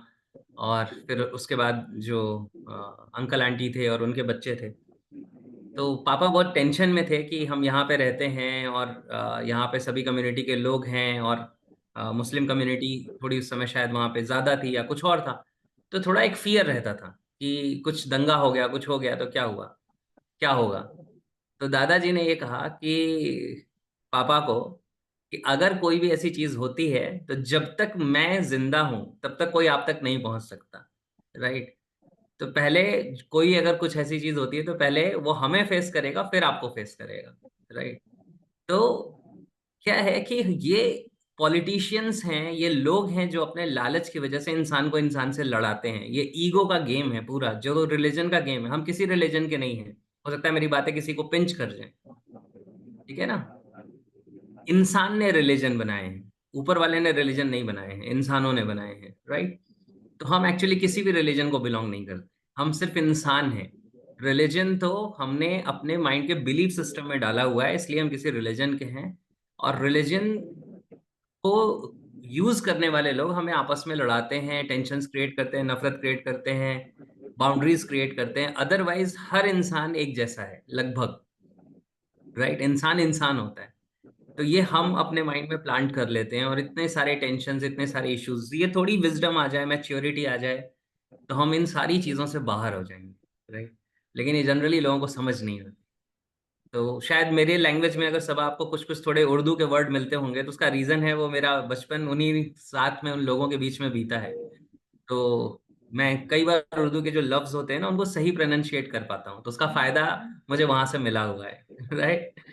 तो ये बहुत अमेजिंग है। और इंसान इंसान होता है, जब हमें इंसान इंसान दिखने लगे ना रिलीजन के टैग के, जब आपको इंसान बिना टैग्स के दिखने लगे तो आप समझ लीजिए आपकी ग्रोथ हो रही है।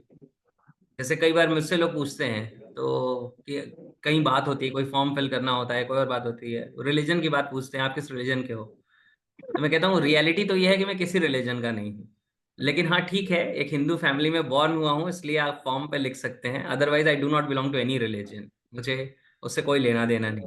राइट। तो ये आपकी अपने अंदर की खुद की अंडरस्टैंडिंग है, ये तो हमें ईगो को बूस्ट करने के लिए कहा जाता है, तुम्हारा रिलीजन दुनिया का सबसे महान रिलीजन है। राइट। और हर किसी को यही बताया जाता है, तो हर पर आप इंसान एक अपने। बात कहना चाहूंगी कि आप ये भी पहले पहचान दे देते कि मेरा नाम वेद रहे या फिर जावेद रहे, उससे क्या फर्क पड़ता। हाँ बिल्कुल बिल्कुल, मैं कहता था कि मेरा नाम वेद हो या जावेद, क्या फर्क पड़ता है, मैं वही कहूंगा जो मैं कह रहा हूँ। राइट। तो यस, तो बस इन चीजों को समझिए, इन चीजों को क्या है ना, इस तरह की कम्युनिटी में समझ आता है, इस तरह की बातें समझ आती हैं, हमारा परसेप्शन चेंज होता है। अदरवाइज न्यूज मीडिया ये सारे स्किल्स यूज करते हैं और हमें प्रोग्राम कर देते हैं। राइट। इंसान को इंसान से लड़ा के उनको बहुत फायदा है, अंग्रेजों की पॉलिसी थी ना डिवाइड एंड रूल, तो वो सब फॉलो करते हैं। तो ये हमें समझना है, अपने अंदर से समझना है, और जिंदगी बहुत खूबसूरत है, लोग बहुत खूबसूरत है। यस, धीरज जी को ले लेते हैं। यस धीरज जी।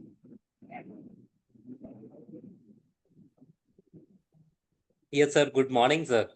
हाँ good morning sir Dheeraj. Sir बहुत बहुत बहुत अच्छा लग रहा है, मतलब वर्ड्स नहीं है कि इसको कैसे कैसे बयां करें वर्ड्स में। पर ये सब चीजें बहुत अच्छी है सर, सबको फर्क पड़ रहा है। पर अगर आप परमिट करें तो एक सवाल पूछ सकता हूँ सर? हाँ हाँ बिल्कुल बिल्कुल, पूछिए। सर क्या होता है, मेरे साथ ये प्रॉब्लम है, हो सकता है बहुत सारे लोग मेरे से रिलेट भी करें। क्या हम्म। होता है सर, अभी हमने ये सेशन ज्वाइन किया, अभी ऐसा लग रहा है कि मैं ये तोड़ दूंगा, वो फोड़ दूंगा, मैं ये बन गया हूं, मैं ऐसा कर दूंगा, मैं वैसा कर दूंगा। पर धीरे धीरे टाइम के साथ अगर देखें तो ये सब चीजें यही रह जाती है और वापस जो अपनी है उस ट्रैक पे आ जाते हैं।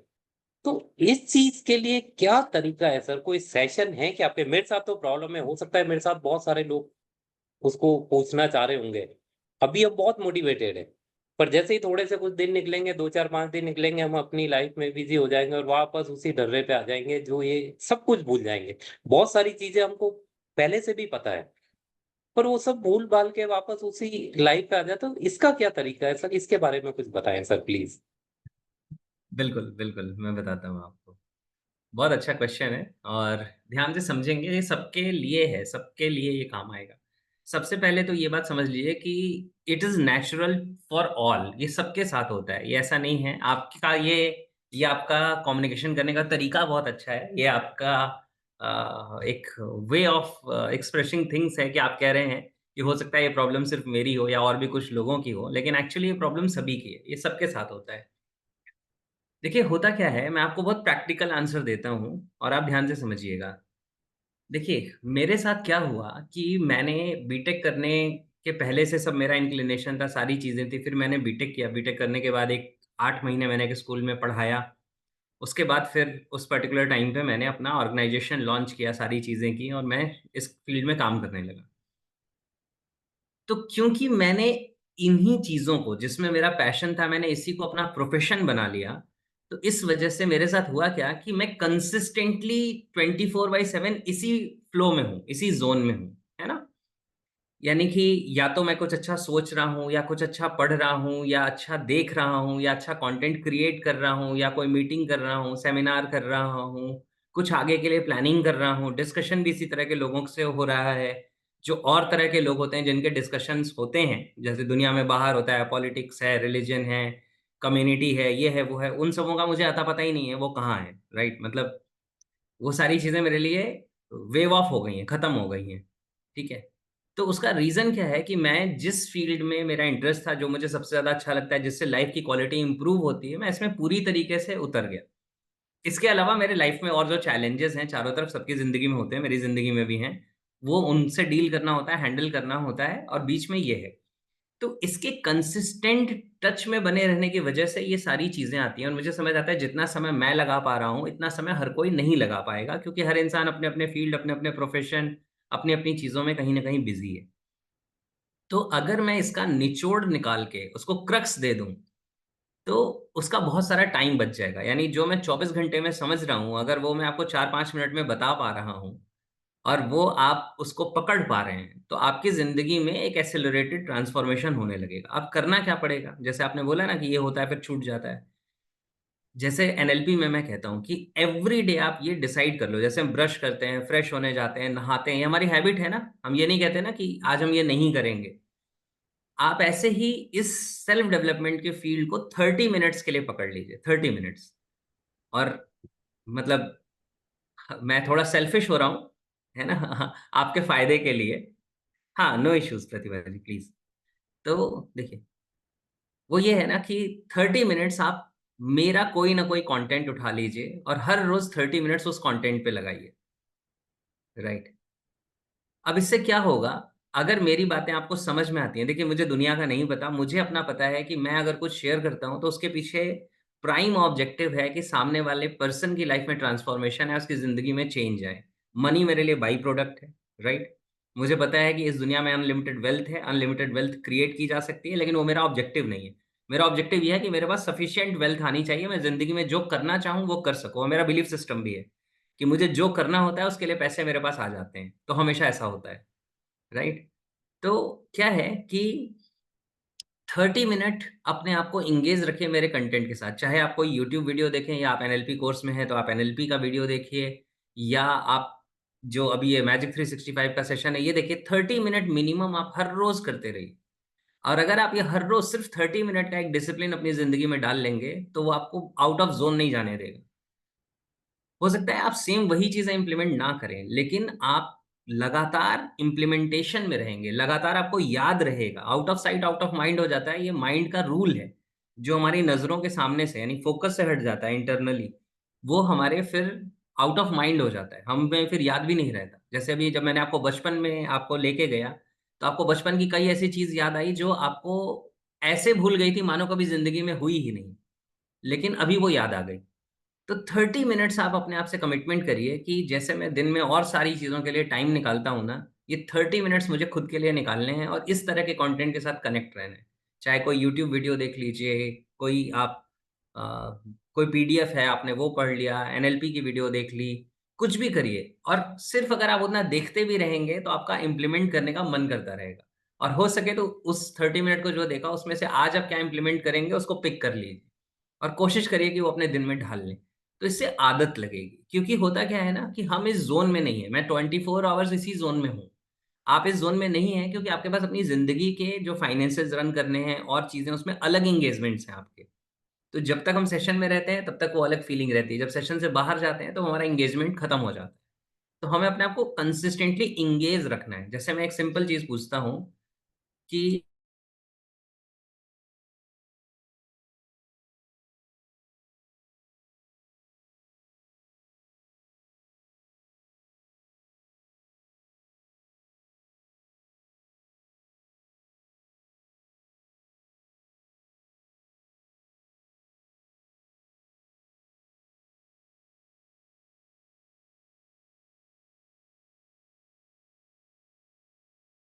Subconscious mind will remain there until replaced by another idea. अब ये सारे गहरे गहरे सीक्रेट्स हैं। अब मैं जो पढ़ रहा हूँ अपने पास रख रहा हूँ, देख रहा हूँ, अब मुझे ये सारे याद नहीं रहेंगे, इसीलिए अपने पास रखा हुआ है। 2 बार 4 बार देख लूंगा, पढ़ लूंगा, फिर कुछ और पढ़ूंगा, तो कुछ ना कुछ जाता रहेगा अंदर, तो लाइफ बेहतर होती रहेगी। और मैं आपको जो जो कस्टमाइज्ड आपको प्रोग्राम्स दे रहा हूँ ना, ये इसलिए है कि ये लाइफ के किसी पर्टिकुलर एक एरिया में आपको ग्रो करना है, जहाँ पे चैलेंजेस हैं उसको सॉल्व कर देगा। कहीं सक्सेस में दिक्कत आ रही है, जो सक्सेस वाला हमने सेशन किया था उसको फॉलो करिए। इनर स्ट्रेंथ में लग रहा है, इनर स्ट्रेंथ वाला फॉलो करिए। लाइफ में ज्यादा कॉम्प्लेक्सिटी दिख रही है, लाइफ फिलॉसफी देख लीजिए दोबारा। मनी और वेल्थ में चैलेंज आ रहा है कि काम कर रहा हूँ पैसे नहीं आ रहे हैं, तो मनी एंड वेल्थ देख लीजिए। तो इस तरीके से क्या होगा, ये डेडिकेटेड सॉल्यूशन है। मतलब ये वो है कि जो बीमारी है उसके एक्सपर्ट के पास गए, इलाज करवा लिया, लेकिन रोज हेल्दी फूड तो खाना पड़ेगा ना, हेल्दी बने रहने के लिए। तो ये सॉल्यूशन है इसका धीरे धीरे, और यही रियलिस्टिक है। बताइए। राइट, बिल्कुल सर, थैंक यू, आपने सही बताया। पर एक वो ये थोड़ा सा एनवायरनमेंट हमको नहीं मिल पाता है, पर हम लोग अभी ये कोशिश क्रिएट करना पूरी पड़ेगा। करेंगे देखिए, कि एक बात याद रख लीजिए कि दुनिया में जो लोग आगे बढ़ते हैं, they look for environment they need, if they don't find them they create them. ये जॉर्ज बर्नार्ड शॉ की स्टेटमेंट है ना, कि men look for environment or opportunities that they need. If they don't find them, they create them. आपको environment नहीं मिल रहा है, कोई बात नहीं, आप जिम्मेदारी लीजिए एनवायरनमेंट क्रिएट करने की। हमारी दुनिया की सबसे बड़ी चैलेंज यही है कि हम जिम्मेदारी खुद लेने की जगह जिम्मेदारी दूसरों पे डाल देते हैं। मेरे लाइफ पार्टनर ऐसा नहीं है, मेरे कलीग्स ऐसे नहीं है, मेरे पड़ोसी ऐसे नहीं है, मेरा एनवायरनमेंट ऐसा नहीं है, मेरी सिचुएशंस ऐसी नहीं है, तो फिर बदलेगा भी कुछ नहीं। इन सारी चीजों के कमल कहाँ खिलता है? कीचड़ के बीच में। तो इन सारी चीजों के बीच में हमें अपने आप को रिस्पॉन्सिबिलिटी लेके काम करना पड़ेगा, इसके अलावा कोई अल्टरनेटिव नहीं है। वरना हम सब पता है क्या सोचते हैं, ये जिंदगी तो ऐसे ही निकल गई, अगली जिंदगी ठीक कर लेंगे। तो जैसे अगली जिंदगी में हमें याद रहेगा कि पिछली जिंदगी में ये सोचा था, right? Yes Dheeraj ji, right. Thank you sir, thank you, thank you. Most welcome. Yes yes, हाँ चलिए, ग्रेट। सो यस, जल्दी जल्दी सुन लेते हैं। विक्रम जी कुछ कहना चाहते हैं? यस विक्रम जी। नमस्कार सर। हाँ नमस्कार विक्रम जी। सर एक तो ये थैंक यू ये सेशन के लिए, आपको बहुत शानदार रही हमारी 5 दिन की ये जर्नी। और मैं साथियों से भी कह भी रहा था कि है ना, जैसे हम कहीं बाहर वेकेशन पे जाते हैं तो जो हमारी फिजिकल बॉडी है उसके लिए जाते हैं, उसको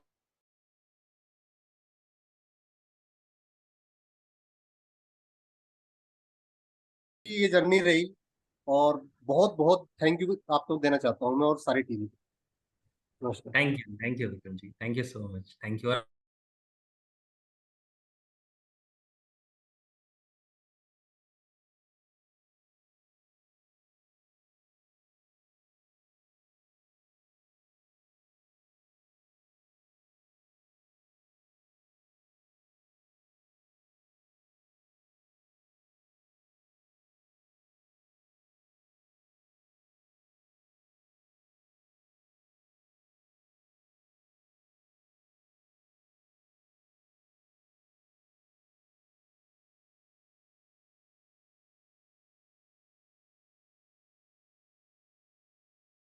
हूँ, हर बार कुछ नया कुछ सीखने को मिलता है, इतना कुछ सीखने को मिलता है सर, बहुत अच्छा।